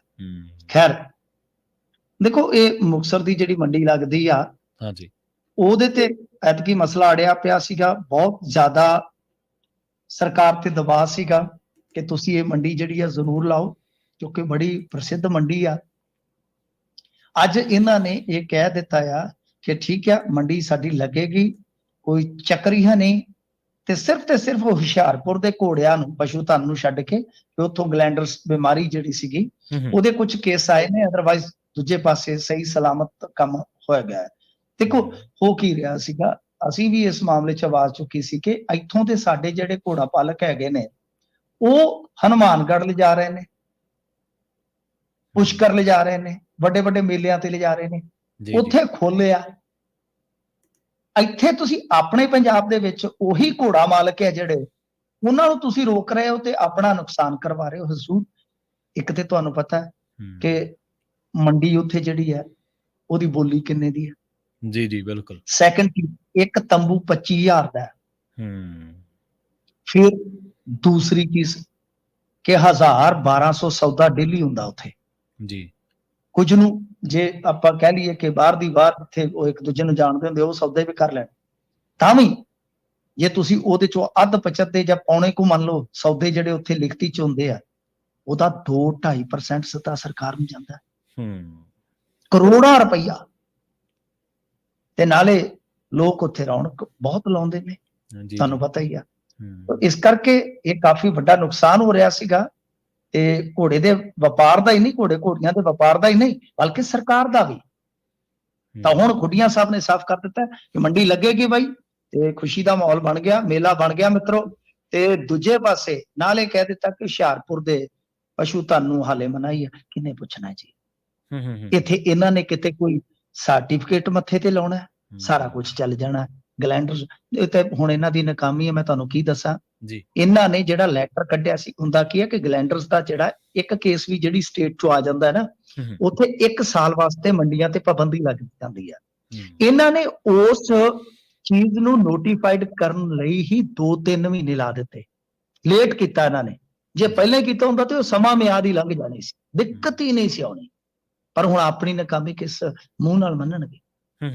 ਸੋ ਦੈਟ ਹੁਣ ਇਹੀ ਹੈ ਕਿ ਫੈਸਲਾ ਇਹਨਾਂ ਨੇ ਲੈ ਲਿਆ, ਤੇ ਉਹ ਵਿੱਚੇ ਚੱਲ ਜਾਂਦਾ ਹੁੰਦਾ ਕੰਮ। ਇੱਕ ਜ਼ਿਲ੍ਹੇ ਨੂੰ ਕਿਵੇਂ ਤੁਸੀਂ ਅੱਡ ਕਰਕੇ ਦੇਖੋਗੇ? ਜੀ ਜੀ। ਤੇ ਮਿੰਟੂ ਜੀ, ਦਿੱਲੀ ਦੇ ਵਿੱਚ ਕਹਿੰਦੇ ਨਕਲੀ ਮਰੀਜ਼ ਘੁਟਾਲਾ ਹੋ ਗਿਆ, CBI ਜਾਂਚ ਦੀ ਸਿਫਾਰਿਸ਼ ਹੈ ਜੀ। ਹੁਣ ਨਕਲੀ ਮਰੀਜ਼, ਇਹ ਵੀ ਆਪਾਂ ਕਹਿ ਸਕਦੇ ਹਾਂ ਭੂਤ ਮਰੀਜ਼ ਹੀ ਆ ਫਿਰ, ਗੋਸਟ ਪੇਸ਼ੈਂਟ। ਜੀ ਜੀ, ਗੋਸਟ ਪੇਸ਼ੈਂਟ, ਜਿਵੇਂ ਨੇ ਭੂਤ ਕਾਲਜ ਹੋ ਗਿਆ ਤੇ ਦਾਦਾ, ਤੇ ਇਹ ਵੀ ਆ ਫਿਰ। ਅੱਛਾ, ਇਹਦੇ ਵਿੱਚ ਕੀ ਆ ਕਿ ਕਹਿੰਦੇ ਆ ਕਿ ਐਸੇ ਮਰੀਜ਼ਾਂ ਦੇ ਲੈਬ ਟੈਸਟ ਕਰਾਏ ਜਾ ਰਹੇ ਆ ਜੋ ਅਸਲੀਅਤ ਦੇ ਵਿੱਚ ਹੈ ਹੀ ਨਹੀਂ, ਗੋਸਟ ਪੇਸ਼ੈਂਟ। ਠੀਕ ਹੈ ਜੀ। ਇਹ ਹੁਣ ਇਸ ਕਰਕੇ ਕਿਉਂਕਿ ਜਿਹੜਾ ਪ੍ਰਾਈਵੇਟ ਲੈਬ ਦੇ ਨਾਲ ਕੰਟਰੈਕਟ ਹੁੰਦਾ, ਉਹਨਾਂ ਨੂੰ ਫਾਇਦਾ ਪਹੁੰਚਾਉਣ ਵਾਸਤੇ। ਵੈਸੇ ਤੁਹਾਨੂੰ ਯਾਦ ਹੋਣਾ ਕਿ ਅਜਿਹਾ ਹੀ ਮਾਮਲਾ ਕਰੋਨਾ ਕਾਲ 'ਚ ਹੋਇਆ ਸੀ। ਹਾਂਜੀ। ਫਰੀਦਕੋਟ ਦੇ ਇੱਕ ਬੰਦੇ ਨੂੰ ਰਿਪੋਰਟ ਆ ਗਈ ਸੀ, ਸ਼ਾਇਦ ਉਹਦੇ ਨੰਬਰ ਤੇ ਮੈਸੇਜ ਆ ਗਿਆ ਸੀਗਾ। ਉਹਨੇ ਕਿਹਾ ਮੈਂ ਤੇ ਕਦੇ ਵਾਰਾਣਸੀ ਗਿਆ ਹੀ ਨਹੀਂ ਅੱਜ ਤੱਕ। ਬਿਲਕੁਲ ਜੀ। ਮੇਰਾ ਟੈਸਟ ਤੇ ਉਹ ਸਕੈਮ ਨਿਕਲ ਆਇਆ ਸੀ। ਹੂੰ, ਬਹੁਤ ਹੀ ਵੱਡਾ। ਲੱਖਾਂ ਮਰੀਜ਼ ਜੀ। ਉਹਨਾਂ ਦੇ ਟੈਸਟ, ਉਹਨਾਂ ਦਾ ਡਾਟਾ ਚੋਰੀ ਕਰਕੇ, ਹੂੰ, ਮਰੀਜ਼ ਦਰਸਾ ਕੇ ਜਾਂ ਕਰੋਨਾ ਟੈਸਟ ਦਰਸਾ ਕੇ ਪੈਸੇ ਪੋਟ ਲਏ ਸਨ। ਹੂੰ, ਅਜਿਹਾ ਹੀ ਦੋਸ਼ ਕਥਿਤ ਤੌਰ ਤੇ ਇੱਥੇ ਲੱਗਾ। ਇਹ ਸਾਰਾ ਕੁਝ ਕਹਿੰਦੇ ਆ ਜੀ ਕਿ ਇਦਾਂ ਹੋਇਆ। ਹੂੰ, ਇਹਦੇ ਤੇ ਆਮ ਆਦਮੀ ਪਾਰਟੀ ਨੇ ਕਹਿੰਦੇ ਬਈ ਬੜੀ ਉਹਨਾਂ ਨੇ ਵੀ ਸਿਰਾ ਸੱਟ ਗੱਲ ਕਹੀ। ਉਹ ਕਹਿੰਦੇ ਕਿ ਪਹਿਲਾਂ ਦਾਰੂ ਹੂੰ, ਤੇ ਹੁਣ ਦਬਾ ਕਰਾ ਲਾ। ਹੂੰ, ਕੀ ਇਹਨਾਂ ਮੁਹੱਲਾ ਕਲੀਨਿਕਾਂ ਦੇ ਵਿੱਚ ਸੀਸੀਟੀਵੀ ਕੈਮਰੇ ਸੀ? ਜੀ, ਜੇ ਜੀ। ਹਨ ਹੂੰ, ਤਾਂ ਇੱਕ ਦਿਨ 'ਚ ਇੱਥੇ 500 ਪੇਸ਼ੈਂਟ ਆਉਣ ਦਾ ਫੁਟੇਜ ਹੋਏਗਾ। ਠੀਕ ਹੈ। 500 ਪੇਸ਼ੈਂਟ। ਬਹੁਤ ਹੁੰਦੇ ਆ। ਇਹ ਇੱਥੇ ਵੀ ਅਸੀਂ ਸਵਾਲ ਚੁੱਕਦੇ ਸੀ ਉਦੋਂ ਕਿ ਬਈ ਜਿਹੜੇ ਤੁਸੀਂ ਡਾਕਟਰ ਪਰਚੀ ਦੇ ਹਿਸਾਬ ਨਾਲ ਕੰਟਰੈਕਟ ਤੇ ਰੱਖੇ ਆ, ਤੇ ਜੇ ਕੱਲ ਨੂੰ ਉਹਨਾਂ ਨੇ ਭੂਤ ਮਰੀਜ਼ ਬਣਾ ਦਿੱਤੇ ਫੇਰ। ਤੇ ਤੁਹਾਨੂੰ ਯਾਦ ਹੋਣਾ ਇੱਕ ਡਾਕਟਰ ਤੇ ਖੰਨੇ 'ਚ ਸ਼ਾਇਦ ਇਹ ਮਾਮਲਾ ਉੱਠ ਵੀ ਪਿਆ ਸੀਗਾ। ਜੀ, ਜੀ। ਮਜੀਠੀਆ ਹੋਰਾਂ ਨੇ ਚੁੱਕਿਆ ਸੀਗਾ ਕਿ ਕੀ ਸੰਭਵ ਹੈ ਕਿ ਇੰਨੇ ਘੰਟਿਆਂ 'ਚ ਇੰਨੇ ਮਰੀਜ਼ ਜਿਹੜੇ ਵੇਖੇ ਜਾ ਸਕਦੇ ਆ। ਤਾਂ ਕਹਿਣ ਦਾ ਮਤਲਬ ਹੈ ਕਿ ਇਹਦੇ 'ਚ ਐਲਜੀ ਨੇ ਸਿਫਾਰਿਸ਼ ਕੀਤੀ ਆ ਕਿ ਸੀਬੀਆਈ ਪੜਤਾਲ ਹੋਵੇ। ਤਾਂ ਇਹ ਲਿਕਰ ਤੋਂ ਬਾਅਦ ਪਿੱਛੇ ਜੇ ਦਵਾਈਆਂ ਦੇ ਇਹਨਾਂ ਦੇ ਸੈਂਪਲ ਫੇਲ ਹੋ ਗਏ ਸਨ, ਤੇ ਹੁਣ ਉਸ ਤੋਂ ਬਾਅਦ ਇਹ ਹੋ ਗਿਆ ਇੱਕ ਉਥੇ ਮਤਲਬ ਕਿ ਹੋਰ ਵੀ ਸ਼ਾਇਦ ਮਾਮਲਾ ਹੋਇਆ ਜਿਹਦੀ ਜਾਂਚ ਪੜਤਾਲ ਦੀ ਸਿਫਾਰਿਸ਼ ਐਲਜੀ ਨੇ ਕੀਤੀ ਹੈ। ਯਾਨੀ ਕੁੱਲ ਮਿਲਾ ਕੇ ਕਹਿ ਲਈਏ ਕਿ ਜਿਵੇਂ ਅੱਗੇ ਵੀ ਤੁਹਾਨੂੰ ਮੈਂ ਦੱਸਿਆ ਕਿ ਇੰਡੀਆ ਗੱਠਜੋੜ 'ਚ ਜਿਹੜਾ ਵੀ ਬੈਠੇਗਾ ਨਾ, ਉਹਦੇ ਵਾਸਤੇ ਆ ਮਹੀਨੇ 2 ਮਹੀਨੇ ਤੇ ਨਾ ਕਿਆਮਤ ਦੇ ਆ, ਸ਼ਾਮਤ ਦੇ ਆ। ਨਹੀਂ ਮਿੰਟੂ ਜੀ, ਦੇਖੋ ਤੁਸੀਂ ਵਿਵਸਥਾ ਦਾ ਪੁੱਠਾ ਚੱਕਰ ਕੀ ਹੈ। ਜਿਨ੍ਹਾਂ ਨੇ ਪਰਚੀਆਂ ਤੇ ਮਰੀਜ਼ ਦੇਖਣੇ ਆ ਉਹ ਘਰੇ ਪ੍ਰੈਕਟਿਸ ਕਰਦੇ ਆ। ਜਿਹੜੇ ਸਰਕਾਰੀ ਡਾਕਟਰ ਆ, ਪੁਰਾਣੇ ਡਾਕਟਰ ਆ, ਜਿਨ੍ਹਾਂ ਦੀਆਂ ਡਿਊਟੀਆਂ ਜਿਹੜੇ ਵੱਡੇ ਵੱਡੇ ਅਹੁਦਿਆਂ ਤੇ ਬੈਠੇ, ਕੋਈ ਐਸਐਮਓ ਆ, ਕੋਈ ਕੁਛ ਆ, ਕੋਈ ਕੁਛ ਆ। ਜਿਨ੍ਹਾਂ ਨੂੰ ਪਰਚੀਆਂ ਤੇ ਲਾਇਆ ਪਿਆ ਉਹ ਕਹਿੰਦੇ ਕਿ ਚਲੋ ਹੁਣ ਫਿਰ ਦੱਬੀ ਤੁਰਿਆ, ਉਹ ਐਂਟਰੀਆਂ ਅਸਲੀ ਮਰੀਜ਼ ਦੇਖਣ ਨਾ ਦੇਖਣ, ਪਰ ਇਸ ਤਰ੍ਹਾਂ ਦੀਆਂ ਫੇਕ ਐਂਟਰੀਆਂ ਆਪਾਂ ਖਬਰਾਂ ਕਈ ਵਾਰੀ ਸਾਂਝੀਆਂ ਕੀਤੀਆਂ। ਇਹ ਦੇਖੋ ਬਿਲਕੁਲ ਜਦੋਂ ਤੁਸੀਂ ਏਦਾਂ ਕੰਟਰੈਕਟ ਤੇ ਰੱਖੋਗੇ, ਡੌਕ ਰੱਖੋਗੇ, ਹਰੇਕ ਬੰਦੇ ਨੇ ਬਈ ਲਾਲਚ ਕਰਨਾ ਹੀ ਕਰਨਾ। ਜਦੋਂ ਤੁਸੀਂ ਪਰਚੀ ਦੇ ਹਿਸਾਬ ਨਾਲ ਦਿਓਗੇ ਤਾਂ ਉਹਨਾਂ ਦੇ ਕਿੰਨੇ ਕੁ ਪੈਸੇ ਬਣਨਗੇ ਸ਼ਾਮ ਨੂੰ। ਜੀ, ਜੀ। ਠੀਕ ਹੈ ਨਾ ਜੀ। ਤਾਂ ਗੱਲ ਇਹ ਹੈ ਕਿ ਤੁਹਾਨੂੰ ਵੀ ਪੱਕੇ ਫਿਰ ਡਾਕਟਰ ਰੱਖਣੇ ਚਾਹੀਦੇ ਆ। ਲੈਬ ਜਿਹੜੀਆਂ ਤਾਂ ਤੁਸੀਂ ਸਰਕਾਰੀ ਲੈਬ ਬਣਾਓ ਆਪਣੀਆਂ, ਜਾਂ ਤੁਹਾਡੀ ਪਾਰਦਰਸ਼ਤਾ ਹੋਣੀ ਚਾਹੀਦੀ ਹੈ। ਸੀਸੀਟੀਵੀ ਕੈਮਰੇ ਲਾਏ ਜਾ ਸਕਦੇ ਆ, ਉਹਦੀ ਸਾਰੀ ਰਿਕਾਰਡਿੰਗ ਹੋਣੀ ਚਾਹੀਦੀ ਹੈ। ਸ਼ਾਮ ਨੂੰ ਮੋਨੀਟਰਿੰਗ ਹੋ ਜਾਵੇ ਜੀ, ਕਿ ਕਿੰਨੇ ਮਰੀਜ਼ ਆਏ ਆ ਤੇ ਕਾਗਜ਼ 'ਚ ਕਿੰਨੇ ਦਰਸਾਏ। ਅੱਜ ਕੱਲ ਤੇ ਸਿੰਪਲ ਹੈ ਸਾਰਾ ਕੁਝ। ਬਿਲਕੁਲ। ਮਿੰਟੂ ਜੀ, ਇਹਨਾਂ ਖਾਸ ਖਬਰਾਂ ਤੇ ਖਾਸ ਜਾਣਕਾਰੀਆਂ ਦੇ ਲਈ ਤੁਹਾਡਾ ਬਹੁਤ ਬਹੁਤ ਧੰਨਵਾਦ ਜੀ। ਜੀ ਸ਼ੁਕਰੀਆ। ਪ੍ਰੋਗਰਾਮ ਖਬਰ ਤੇ ਨਜ਼ਰ ਦੇ ਪਹਿਲੇ ਹਿੱਸੇ ਦੇ ਵਿੱਚ ਆਪਣੇ ਨਾਲ ਜੁੜੇ ਸਨ ਮਿੰਟੂ ਗੁਰਸਰੀਆ ਜੀ। ਖਬਰਾਂ ਹਾਲੇ ਹੋਰ ਵੀ ਨੇ ਜਿਨ੍ਹਾਂ ਤੇ ਚਰਚਾ ਕਰਾਂਗੇ। ਵੇਲਾ ਹੋ ਗਿਆ ਇੱਕ ਬ੍ਰੇਕ ਦੇ ਲਈ ਰੁਕਣ ਦਾ। ਜਲਦ ਵਾਪਸੀ ਇੱਕ ਸ਼ਾਰਟ ਬ੍ਰੇਕ ਤੋਂ ਬਾਅਦ। ਜੁੜੇ ਰਹੋ ਪੰਜਾਬੀ ਰੇਡੀਓ USA ਦੇ ਨਾਲ।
ਬ੍ਰੇਕ ਤੋਂ ਬਾਅਦ ਇੱਕ ਵਾਰ ਮੁੜ ਤੋਂ ਤੁਹਾਡਾ ਸਾਰਿਆਂ ਦਾ ਸਵਾਗਤ ਹੈ ਪ੍ਰੋਗਰਾਮ ਖਬਰ ਤੇ ਨਜ਼ਰ ਦੇ ਵਿੱਚ। ਤੁਸੀਂ ਜੁੜੇ ਹੋਏ ਹੋ ਪੰਜਾਬੀ ਰੇਡੀਓ ਯੂਐਸਏ ਦੇ ਨਾਲ ਤੇ ਆਪਾਂ ਰੁਖ ਕਰਦੇ ਹਾਂ ਕੁਝ ਹੋਰ ਅਹਿਮ ਖਬਰਾਂ ਦਾ। ਪੰਨੂ ਹੱਤਿਆ ਸਾਜ਼ਿਸ਼ ਕਾਂਡ, ਸੁਪਰੀਮ ਕੋਰਟ ਨੇ ਨਿਖਿਲ ਗੁਪਤਾ ਪਰਿਵਾਰ ਦੀ ਪਟੀਸ਼ਨ ਜਿਹੜੀ ਉਹ ਰੱਦ ਕਰ ਦਿੱਤੀ ਹੈ। ਦੱਸਿਆ ਜਾ ਰਿਹਾ ਹੈ ਕਿ ਇਹ ਸਾਜ਼ਿਸ਼ ਰਚਨ ਦੇ ਮੁਲਜ਼ਮ ਭਾਰਤੀ ਨਾਗਰਿਕ ਨਿਖਿਲ ਗੁਪਤਾ ਦੇ ਪਰਿਵਾਰ ਦੀ ਕਾਉਂਸਲਰ ਐਕਸੈਸ ਦੀ ਮੰਗ ਨੂੰ ਰੱਦ ਕਰ ਦਿੱਤਾ ਗਿਆ। ਪੰਨੂ ਦੀ ਹੱਤਿਆ ਦੀ ਸਾਜ਼ਿਸ਼ ਦੇ ਮੁਲਜ਼ਮ ਨਿਖਿਲ ਗੁਪਤਾ ਦੀ ਕੂਟਨੀਤਿਕ ਪਹੁੰਚ ਦੀ ਅਪੀਲ ਬਾਰੇ ਸੁਪਰੀਮ ਕੋਰਟ ਨੇ ਕਿਹਾ ਕਿ ਇਹ ਸੰਵੇਦਨਸ਼ੀਲ ਮਾਮਲਾ ਹੈ ਅਤੇ ਉਸ ਨੂੰ ਵਿਦੇਸ਼ੀ ਅਦਾਲਤ ਦੇ ਅਧਿਕਾਰ ਖੇਤਰ ਦਾ ਸਨਮਾਨ ਕਰਨਾ ਚਾਹੀਦਾ ਹੈ। ਇਸ ਦੇ ਵਿੱਚ ਕੁਝ ਹੋਰ ਵੀ ਕਾਨੂੰਨੀ ਪੱਖ ਹੋਣਗੇ, ਕੁਝ ਹੋਰ ਵੀ ਅਹਿਮ ਪੱਖ ਹੋਣਗੇ ਜਿਹੜੇ ਇਸ ਖਬਰ ਦੇ ਉੱਤੇ ਚਰਚਾ ਕਰਨੀ ਜਿਹੜੀ ਆ ਉਹਨਾਂ ਦੀ ਸੰਭਾਵਨਾ ਹੋਊਗੀ ਚਰਚਾ ਦੀ, ਤਾਂ ਉਹ ਤੁਸੀਂ ਅਗਲੇ ਪ੍ਰੋਗਰਾਮ ਅਪਡੇਟ ਅਮਰੀਕਾ ਦੇ ਵਿੱਚ ਸੁਣੋਗੇ। ਪਰ ਫਿਲਹਾਲ ਇਸ ਨੂੰ ਨਿਖਿਲ ਗੁਪਤਾ ਦੇ ਪਰਿਵਾਰ ਦੇ ਲਈ ਇੱਕ ਝਟਕਾ ਜ਼ਰੂਰ ਮੰਨਿਆ ਜਾ ਰਿਹਾ ਤੇ ਟਿੱਪਣੀ ਦੇ ਵਿੱਚ ਅਦਾਲਤ ਨੇ ਇਹ ਗੱਲ ਕਹੀ ਹੈ, ਸੁਪਰੀਮ ਕੋਰਟ ਨੇ, ਕਿ ਇਹ ਸੰਵੇਦਨਸ਼ੀਲ ਮਾਮਲਾ ਹੈ ਤੇ ਉਸ ਨੂੰ ਵਿਦੇਸ਼ੀ ਅਦਾਲਤ ਦੇ ਅਧਿਕਾਰ ਖੇਤਰ ਦਾ ਸਨਮਾਨ ਕਰਨਾ ਚਾਹੀਦਾ ਹੈ। ਆਪਾਂ ਅਗਲੀ ਖਬਰ ਦੇ ਵੱਲ ਵਧਦੇ ਹਾਂ। ਖਬਰ ਹੁਸ਼ਿਆਰਪੁਰ ਤੋਂ ਆ ਰਹੀ ਹੈ। ਹੁਸ਼ਿਆਰਪੁਰ ਟਾਂਡਾ ਰੋਡ ਤੇ ਅੱਡਾ ਦੁਸੜਕਾ ਵਿਖੇ ਉਸ ਸਮੇਂ ਦਹਿਸ਼ਤ ਫੈਲ ਗਈ ਜਦੋਂ ਮੋਟਰਸਾਈਕਲ ਸਵਾਰ 3 ਨੌਜਵਾਨਾਂ ਵੱਲੋਂ ਕਾਜਲ ਅਰਥ ਮੂਵਰ ਦੇ ਮਾਲਕ ਸਾਬਕਾ ਸਰਪੰਚ ਸੰਦੀਪ ਸਿੰਘ ਕਾਜਲ ਦੀਆਂ ਗੋਲੀਆਂ ਮਾਰ ਕੇ ਹੱਤਿਆ ਕਰ ਦਿੱਤੀ ਗਈ। ਸੰਦੀਪ ਸਿੰਘ ਸਵੇਰੇ 10 ਵਜੇ ਦੇ ਕਰੀਬ ਟਾਂਡਾ ਰੋਡ ਤੇ ਜਾ ਰਿਹਾ ਸੀ ਤਾਂ ਮੋਟਰਸਾਈਕਲ ਤੇ ਸਵਾਰ ਵਿਅਕਤੀ ਉਸ ਕੋਲ ਆਏ। ਉਹਨਾਂ ਨੇ ਆਪਣੇ ਆਪ ਨੂੰ ਲੋਈ ਦੇ ਨਾਲ ਢੱਕਿਆ ਹੋਇਆ ਸੀ।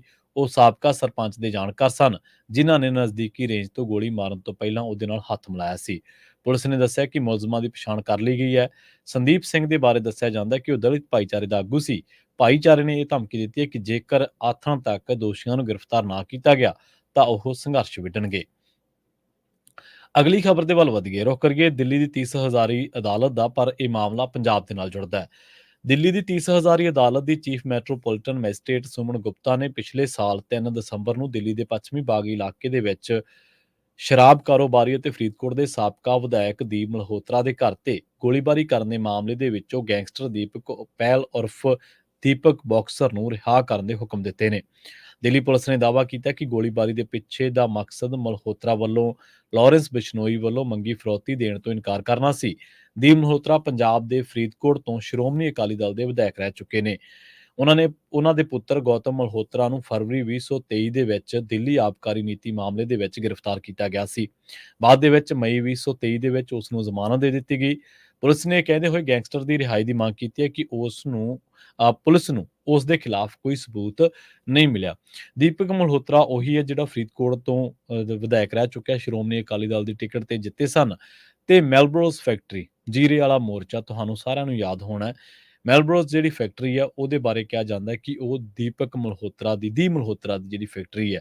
ਤੇ ਦੂਜੀ ਗੱਲ ਇਹ ਹੈ ਕਿ ਦੀਪ ਮਲਹੋਤਰਾ ਬਾਰੇ ਇਹ ਵੀ ਕਿਹਾ ਜਾਂਦਾ ਹੈ ਕਿ ਉਹਦੇ ਜਿਹੜੇ ਲਿੰਕ ਨੇ ਉਹ ਦਿੱਲੀ ਦੀ ਸਰਕਾਰ ਦੇ ਵਿੱਚ ਵੀ ਚੰਗੇ ਨੇ ਤੇ ਪੰਜਾਬ ਦੇ ਵਿੱਚ ਜਿਹੜੀ ਆਬਕਾਰੀ ਨੀਤੀ ਦੀ ਦਿੱਲੀ, ਤੁਹਾਨੂੰ ਪਤਾ ਨਾ, ਸ਼ਰਾਬ ਘੁਟਾਲੇ ਦੇ ਵਿੱਚ ਵੱਡੇ ਲੀਡਰ ਇਸ ਵੇਲੇ ਫਸੇ ਹੋਏ ਨੇ, ਚਾਹੇ ਉਹ ਮਨੀਸ਼ ਸਿਸੋਦੀਆ, ਚਾਹੇ ਉਹ ਸੰਜੇ ਸਿੰਘ ਹੈ ਜਾਂ ਹੋਰ 15 ਦੇ ਕਰੀਬ ਹੋਰ ਲੀਡਰ ਨੇ ਜਿਹੜੇ ਵੱਡੇ ਤਾਂ ਨਹੀਂ ਪਰ ਉਹ ਦਿੱਲੀ ਦੇ ਵਿੱਚ ਆਮ ਆਦਮੀ ਪਾਰਟੀ ਦੇ ਨਾਲ ਜੁੜੇ ਜ਼ਰੂਰ ਨੇ। ਤਾਂ ਉਸ ਦੇ ਹੀ ਮਾਮਲੇ ਦੇ ਵਿੱਚ ਹੁਣ ਈਡੀ ਦੇ ਸਾਹਮਣੇ ਜਿਹੜੇ ਨੇ ਉਹ ਕੇਜਰੀਵਾਲ ਨੂੰ ਵੀ ਆਏ ਹੋਏ ਨੇ ਸ਼ਰਾਬ ਘੁਟਾਲੇ ਦੇ ਵਿੱਚ। ਤਾਂ ਉਸ ਆਬਕਾਰੀ ਨੀਤੀ ਦਾ ਪਰਛਾਵਾਂ ਪੰਜਾਬ ਦੇ ਉੱਤੇ ਵੀ ਪੈ ਸਕਦਾ। ਆਪਾਂ ਖਬਰ ਤੇ ਨਜ਼ਰ ਪ੍ਰੋਗਰਾਮ ਦੇ ਵਿੱਚ ਦੀਪਕ ਸ਼ਰਮਾ ਜੀ ਨੇ ਕਈ ਵਾਰ ਇਸ ਚੀਜ਼ ਦਾ ਜਿਹੜਾ ਉਹ ਜ਼ਿਕਰ ਕੀਤਾ ਹੈ। ਦਿੱਲੀ ਦੇ ਵਿੱਚ ਦੀਪ ਮਲਹੋਤਰੇ ਦੇ ਕਾਫੀ ਚੰਗੇ ਲਿੰਕ ਨੇ, ਪਰ ਇਹਦੇ ਮਾਮਲੇ ਦੇ ਵਿੱਚ ਕਿਹਾ ਜਾਂਦਾ ਹੈ ਕਿ ਇਸ ਦੇ ਘਰ ਦੇ ਉੱਤੇ ਦਿੱਲੀ ਦੇ ਵਿੱਚ ਜਿਹੜਾ ਪੰਜਾਬੀ ਬਾਗ ਇਲਾਕੇ ਦੇ ਵਿੱਚ ਇਹਦਾ ਘਰ ਆ, ਉੱਥੇ ਗੋਲੀਬਾਰੀ ਦੇ ਮਾਮਲੇ ਦੇ ਵਿੱਚ ਦੀਪਕ ਪਹਿਲ ਉਰਫ ਦੀਪਕ ਬਾਕਸਰ ਨੂੰ ਗ੍ਰਿਫਤਾਰ ਕੀਤਾ ਗਿਆ ਸੀਗਾ। ਪਤਾ ਲੱਗਿਆ ਸੀਗਾ ਕਿ ਲਾਰੈਂਸ ਬਿਸ਼ਨੋਈ ਦੇ ਗੈਂਗ ਵੱਲੋਂ ਫਿਰੌਤੀ ਦੇਣ ਤੋਂ ਇਨਕਾਰ ਕਰਤਾ ਸੀ ਦੀਪ ਮਲਹੋਤਰੇ ਨੇ ਤੇ ਉਸ ਤੋਂ ਬਾਅਦ ਗੋਲੀਆਂ ਚਲਾਈਆਂ ਗਈਆਂ ਸਨ। ਆਪਾਂ ਇੱਕ ਰਿਪੋਰਟ ਦੇ ਵਿੱਚ ਇਹ ਵੀ ਜ਼ਿਕਰ ਕੀਤਾ ਸੀਗਾ ਕਿ ਕਿਵੇਂ ਉਦੋਂ ਜਦੋਂ ਸਿੱਧੂ ਮੂਸੇਵਾਲੇ ਦਾ ਕਤਲ ਹੁੰਦਾ ਤੇ ਜਿਹੜਾ ਮੈਕੈਨਿਜ਼ਮ ਸੀਗਾ ਇਹਨਾਂ ਕ੍ਰਾਈਮ ਦੀਆਂ ਵਾਰਦਾਤਾਂ ਨੂੰ ਅੰਜਾਮ ਦੇਣ ਦਾ, ਪਹਿਲਾਂ ਇੱਕ ਕਿਸੇ ਵੀ ਵੱਡੇ ਕਾਰੋਬਾਰੀ ਦੇ ਘਰ ਤੇ ਰੇਕੀ ਕੀਤੀ ਜਾਂਦੀ ਹੈ, ਉਹਦੇ ਬਾਰੇ ਪਤਾ ਕੀਤਾ ਜਾਂਦਾ। ਉਸ ਤੋਂ ਬਾਅਦ ਉਹਦਾ ਕੰਟੈਕਟ ਨੰਬਰ ਲੱਭ ਕੇ ਉਹਨੂੰ ਫੋਨ ਕੀਤਾ ਜਾਂਦਾ ਤੇ ਫੋਨ ਦੇ ਵਿੱਚ ਉਹਦੇ ਤੋਂ ਫਿਰੌਤੀ ਮੰਗੀ ਜਾਂਦੀ ਹੈ। ਜੇ ਉਹ ਫਿਰੌਤੀ ਨਹੀਂ ਦਿੰਦਾ ਤਾਂ ਉਹਨੂੰ ਦੱਸਿਆ ਜਾਂਦਾ ਕਿ ਤੇਰਾ ਘਰ ਫਲਾਂ ਗਲੀ ਦੇ ਉੱਤੇ ਪੈਂਦਾ, ਇੰਨੇ ਨੰਬਰ ਦੀਆਂ ਕਾਰਾਂ ਤੇਰੇ ਘਰ ਦੇ ਵਿੱਚੋਂ ਨਿਕਲਦੀਆਂ ਨੇ, ਇੰਨੀਆਂ ਕਾਰਾਂ ਨੇ, ਆਹ ਕਾਰ ਤੂੰ ਉਦੋਂ ਲਈ ਸੀ, ਆਹ ਕਾਰ ਤੂੰ ਉਦੋਂ ਲਈ ਸੀ। ਇਹ ਤਾਂ ਚਲੋ ਇੰਟਰਨੈਟ ਤੋਂ ਡਿਟੇਲ ਮਿਲ ਜਾਂਦੀ ਹੈ, ਪਰ ਫਿਰ ਉਹਨੂੰ ਦੱਸਿਆ ਜਾਂਦਾ ਕਿ ਤੂੰ ਹਰ ਰੋਜ਼ ਇੰਨੇ ਵੱਜ ਕੇ ਇੰਨੇ ਮਿੰਟ ਤੇ ਘਰੋਂ ਨਿਕਲਦਾ ਤੇ ਇੰਨੇ ਵੱਜ ਕੇ ਇੰਨੇ ਮਿੰਟ ਤੇ ਘਰੋਂ ਵਾਪਸ ਆਉਣਾ ਹੈ। ਸੋਮਵਾਰ ਨੂੰ ਤੇਰਾ ਸਕੇਜੂਲ ਹੁੰਦਾ, ਮੰਗਲਵਾਰ ਨੂੰ ਆ, ਸਾਰੇ ਹਫਤੇ ਦਾ ਸਕੇਜੂਲ ਦੱਸਿਆ ਜਾਂਦਾ ਹੈ। ਫਿਰ ਉਹਨੂੰ ਕਿਹਾ ਜਾਂਦਾ ਕਿ ਹੁਣ ਤੈਨੂੰ ਪਤਾ ਨਾ ਕਿ ਅਸੀਂ ਤੇਰੇ ਤੇ ਅੱਖ ਰੱਖ ਰਹੇ ਹਾਂ। ਬੰਦਾ ਡਰ ਜਾਂਦਾ। ਪੰਚਕੂਲਾ, ਚੰਡੀਗੜ੍ਹ, ਮੋਹਾਲੀ, ਜ਼ੀਰਕਪੁਰ, ਤੇ ਇਹਦੇ ਨਾਲ ਖਰੜ ਦੇ ਆਪਾਂ ਕੁਝ ਕਹਿ ਸਕਦੇ ਹਾਂ। ਇਹਨਾਂ 5 ਵੱਡੇ ਸ਼ਹਿਰਾਂ ਦੇ ਵਿੱਚ ਕਿਹਾ ਜਾਂਦਾ ਕਿ ਜਿੰਨੇ ਰੀਅਲ estate ਦੇ ਕਾਰੋਬਾਰੀ ਨੇ, ਜਿੰਨੇ ਹੋਰ ਤਕੜੇ ਬਿਜ਼ਨਸਮੈਨ ਨੇ, ਉਦਯੋਗਪਤੀ ਨੇ, ਵੱਡੇ ਘਰਾਣੇ ਨੇ, ਉਹਨਾਂ ਦੇ ਉੱਤੇ ਅੱਖ ਰੱਖੀ ਜਾ ਰਹੀ ਹੈ ਤੇ ਇਸ ਤਰ੍ਹਾਂ ਦਾ ਫਰੌਤੀ ਮੰਗਣ ਦਾ ਸਿਲਸਿਲਾ ਜਿਹੜਾ ਉਹ ਜਾਰੀ ਹੈ। ਦੀਪ ਮਲਹੋਤਰੇ ਨੂੰ ਵੀ ਫੋਨ ਗਿਆ ਸੀ, ਉਹਨੇ ਇਨਕਾਰ ਕਰਤਾ ਤਾਂ ਉਹਦੇ ਘਰ ਦੇ ਉੱਤੇ ਗੋਲੀਆਂ ਚੱਲੀਆਂ। ਜਦੋਂ ਗੋਲੀਆਂ ਚੱਲੀਆਂ ਤਾਂ ਫਿਰ ਦੀਪਕ ਬਾਕਸਰ ਨੂੰ ਜਿਹੜਾ ਉਹ ਫੜਿਆ ਗਿਆ ਸੀ, ਪਰ ਹੁਣ ਪੁਲਿਸ ਕਹਿੰਦੀ ਹੈ ਕਿ ਉਹਦੇ ਖਿਲਾਫ ਕੋਈ ਸਬੂਤ ਨਹੀਂ ਮਿਲਿਆ ਤੇ ਪੁਲਿਸ ਨੇ ਫਿਰ ਗੈਂਗਸਟਰ ਦੀ ਰਿਹਾਈ ਦੀ ਮੰਗ ਕੀਤੀ ਹੈ। ਅਗਲੀ ਖਬਰ ਦੇ ਵੱਲ ਵਧੀਏ ਤੇ ਹਰਿਆਣਾ ਦੇ ਗੁੜਗਾਉਂ ਦੇ ਵਿੱਚ ਮੰਗਲਵਾਰ ਦੀ ਰਾਤ ਨੂੰ 27 ਸਾਲਾ ਔਰਤ ਦੀ ਕਥਿਤ ਹੱਤਿਆ ਦੇ ਨਾਲ ਜੁੜੇ ਮਾਮਲੇ ਦੇ ਵਿੱਚ ਘੱਟੋ-ਘੱਟ 3 ਵਿਅਕਤੀਆਂ ਨੂੰ ਗ੍ਰਿਫਤਾਰ ਕੀਤਾ ਗਿਆ। ਮਰਨ ਵਾਲੀ ਦੀ ਪਛਾਣ ਪੰਜਾਬ ਦੀ ਸਾਬਕਾ ਮਾਡਲ ਦਿਵਿਆ ਪਹੂਜਾ ਵਜੋਂ ਹੋਈ ਹੈ, ਜਿਸ ਨੂੰ ਕਥਿਤ ਤੌਰ ਤੇ ਅਭਿਜੀਤ ਸਿੰਘ ਨੇ ਮਾਰਿਆ, ਜੋ ਕਿ ਉਸ ਹੋਟਲ ਦਾ ਮਾਲਕ ਦੱਸੀਦਾ ਜਿੱਥੇ ਕਤਲ ਹੋਇਆ। ਸੀਸੀਟੀਵੀ ਫੁਟੇਜ ਦੇ ਆਧਾਰ ਤੇ ਪਤਾ ਲੱਗਿਆ ਕਿ ਮੁਲਜ਼ਮ ਲਾਸ਼ ਨੂੰ ਹੋਟਲ ਤੋਂ ਕਾਰ ਤੱਕ ਘੜੀਸ ਕੇ ਲੈ ਗਏ ਸਨ। ਦਿਵਿਆ ਜੀ ਦੀ ਉਮਰ 27 ਸਾਲ ਆ। ਉਹਦੇ ਪਰਿਵਾਰ ਨੇ ਦੋਸ਼ ਲਾਇਆ ਕਿ ਉਹਨਾਂ ਦੀ ਧੀ ਅਭਿਜੀਤ ਨਾਮ ਦੇ ਵਿਅਕਤੀ ਦੇ ਨਾਲ ਗਈ ਸੀ। ਜਦੋਂ ਪੁਲਿਸ ਨੇ ਹੋਟਲ ਦੇ ਸੀਸੀਟੀਵੀ ਫੁਟੇਜ ਦੀ ਖੰਗਾਲ ਕੀਤੀ ਤਾਂ ਅਪਰਾਧ ਦਾ ਖੁਲਾਸਾ ਹੋ ਗਿਆ। ਪੁਲਿਸ ਨੇ ਇਹ ਗੱਲ ਕਹੀ ਹੈ ਕਿ ਹੋਟਲ ਮਾਲਕ ਨੇ ਪਹੂਜਾ ਦੀ ਕਥਿਤ ਤੌਰ ਤੇ ਗੋਲੀ ਮਾਰ ਕੇ ਹੱਤਿਆ ਕਰ ਦਿੱਤੀ, ਕਿਉਂਕਿ ਉਹ ਉਸ ਦੀਆਂ ਕੁਝ ਤਸਵੀਰਾਂ ਦੇ ਨਾਲ ਬਲੈਕਮੇਲ ਕਰਨ ਤੋਂ ਬਾਅਦ ਉਸ ਤੋਂ ਕਥਿਤ ਤੌਰ ਤੇ ਪੈਸੇ ਵਸੂਲਦੀ ਸੀ। ਗੁੜਗਾਉਂ ਕ੍ਰਾਈਮ ਬ੍ਰਾਂਚ ਨੇ ਇਹ 56 ਸਾਲਾ ਅਭਿਜੀਤ ਸਿੰਘ ਤੇ 2 ਹੋਰ ਹੇਮਰਾਜ ਤੇ ਓਮ ਪ੍ਰਕਾਸ਼ ਸਮੇਤ 3 ਜਣਿਆਂ ਨੂੰ ਇਸ ਮਾਮਲੇ ਦੇ ਵਿੱਚ ਗ੍ਰਿਫਤਾਰ ਕੀਤਾ। ਡੀਐਸਪੀ ਦਲਬੀਰ ਦੇ ਕਤਲ ਦੇ ਉੱਤੇ ਪੰਜਾਬ ਦੇ ਵਿੱਚ ਸਿਆਸਤ ਸ਼ੁਰੂ ਹੋ ਚੁੱਕੀ ਹੈ। ਪੰਜਾਬ ਦੇ ਸਾਬਕਾ ਮੰਤਰੀ ਅਤੇ ਜਲੰਧਰ ਛਾਉਣੀ ਤੋਂ ਵਿਧਾਇਕ ਪ੍ਰਗਟ ਸਿੰਘ ਨੇ ਪੰਜਾਬ ਦੀ ਕਾਨੂੰਨ ਵਿਵਸਥਾ ਤੇ ਚਿੰਤਾ ਪ੍ਰਗਟਾਈ ਹੈ। ਉਹਨਾਂ ਨੇ ਡੀਐਸਪੀ ਦਲਬੀਰ ਸਿੰਘ ਦੀ ਨਵੇਂ ਸਾਲ ਦੀ ਰਾਤ ਨੂੰ ਲੁਟੇਰਿਆਂ ਵੱਲੋਂ ਗੋਲੀ ਮਾਰ ਕੇ ਹੱਤਿਆ ਕਰਨ ਦੇ ਮਾਮਲੇ ਦੇ ਵਿੱਚ ਇਸ ਮਾਮਲੇ ਦੀ ਨਿਖੇਧੀ ਕਰਦਿਆਂ ਕਿਹਾ ਕਿ ਪੰਜਾਬ ਦੇ ਵਿੱਚ ਅਮਨ ਕਾਨੂੰਨ ਦੀ ਸਥਿਤੀ ਪੂਰੀ ਤਰ੍ਹਾਂ ਦੇ ਨਾਲ ਵਿਗੜ ਚੁੱਕੀ ਹੈ। ਪੰਜਾਬ ਦੀ ਸੁਰੱਖਿਆ ਨੂੰ ਲੈ ਕੇ ਸਰਕਾਰ ਪੂਰੀ ਤਰ੍ਹਾਂ ਦੇ ਨਾਲ ਫੇਲ ਹੈ। ਪੰਜਾਬ ਦੇ ਵਿੱਚ ਅਮਨ ਕਾਨੂੰਨ ਦੀ ਹਾਲਤ ਇੰਨੀ ਮਾੜੀ ਹੋ ਚੁੱਕੀ ਹੈ ਕਿ ਸ਼ਹਿਰ ਦੇ ਵਿੱਚ ਇੱਕ ਡੀਐਸਪੀ ਦੀ ਗੋਲੀ ਮਾਰ ਕੇ ਹੱਤਿਆ ਕਰ ਦਿੱਤੀ ਹੈ। ਉਹਨਾਂ ਕਿਹਾ ਕਿ ਸੂਬੇ ਦੇ ਵਿੱਚ ਜੇਕਰ ਪੁਲਿਸ ਅਧਿਕਾਰੀ ਵੀ ਸੁਰੱਖਿਅਤ ਨਹੀਂ ਤਾਂ ਆਮ ਲੋਕਾਂ ਦਾ ਕੀ ਬਣੇਗਾ। ਵਿਧਾਇਕ ਨੇ ਵੀ ਕਿਹਾ ਕਿ ਮੁੱਖ ਮੰਤਰੀ ਭਗਵੰਤ ਮਾਨ ਦਾਅਵਾ ਕਰਦੇ ਨੇ ਕਿ ਸੂਬੇ ਦੇ ਵਿੱਚ ਸ਼ਾਂਤੀ ਹੈ ਤੇ ਸਭ ਕੁਝ ਠੀਕ ਚੱਲ ਰਿਹਾ, ਪਰ ਉਹਨਾਂ ਦੇ ਖੋਖਲੇ ਦਾਅਵਿਆਂ ਦਾ ਪਰਦਾ ਫਾਸ਼ ਹੋ ਗਿਆ। ਸੂਬੇ ਦੇ ਵਿੱਚ ਨਸ਼ੇ, ਲੁੱਟ-ਖੋਹ, ਕਤਲ ਵਰਗੇ ਅਪਰਾਧ ਆਮ ਹੁੰਦੇ ਜਾ ਰਹੇ ਨੇ। ਉਹਨਾਂ ਕਿਹਾ ਕਿ ਇਸ ਵੇਲੇ ਅਮਨ ਕਾਨੂੰਨ ਦੀ ਸਥਿਤੀ ਨਿੱਘਰਦੀ ਜਾ ਰਹੀ ਹੈ, ਜਿਸ ਕਰਕੇ ਗੈਂਗਸਟਰਾਂ ਵੱਲੋਂ ਲੋਕਾਂ ਨੂੰ ਧਮਕਾਇਆ ਜਾ ਰਿਹਾ ਤੇ ਲੋਕਾਂ ਦੇ ਵਿੱਚ ਸਹਿਮ ਦਾ ਮਾਹੌਲ ਹੈ, ਜਿਸ ਕਰਕੇ ਸੂਬਾ ਸਰਕਾਰ ਨੂੰ ਇਹਨਾਂ ਮਾਮਲਿਆਂ ਤੇ ਨੱਥ ਪਾਉਣੀ ਚਾਹੀਦੀ ਹੈ। ਪ੍ਰੋਗਰਾਮ ਖਬਰ ਤੇ ਨਜ਼ਰ ਦੇ ਵਿੱਚ ਇੱਥੇ ਆਪਾਂ ਇੱਕ ਹੋਰ ਸ਼ਾਰਟ ਬ੍ਰੇਕ ਦੇ ਲਈ ਰੁਕਾਂਗੇ। ਬ੍ਰੇਕ ਤੋਂ ਬਾਅਦ ਆਪਣੇ ਨਾਲ ਜੁੜਨਗੇ ਡਾਕਟਰ ਗੁਰਜੋਤ ਸਿੰਘ, ਜੋਤ ਆਯੁਰਵੈਦਿਕ ਸੈਂਟਰ, ਟੋਰਾਂਟੋ, ਕੈਨੇਡਾ ਤੋਂ।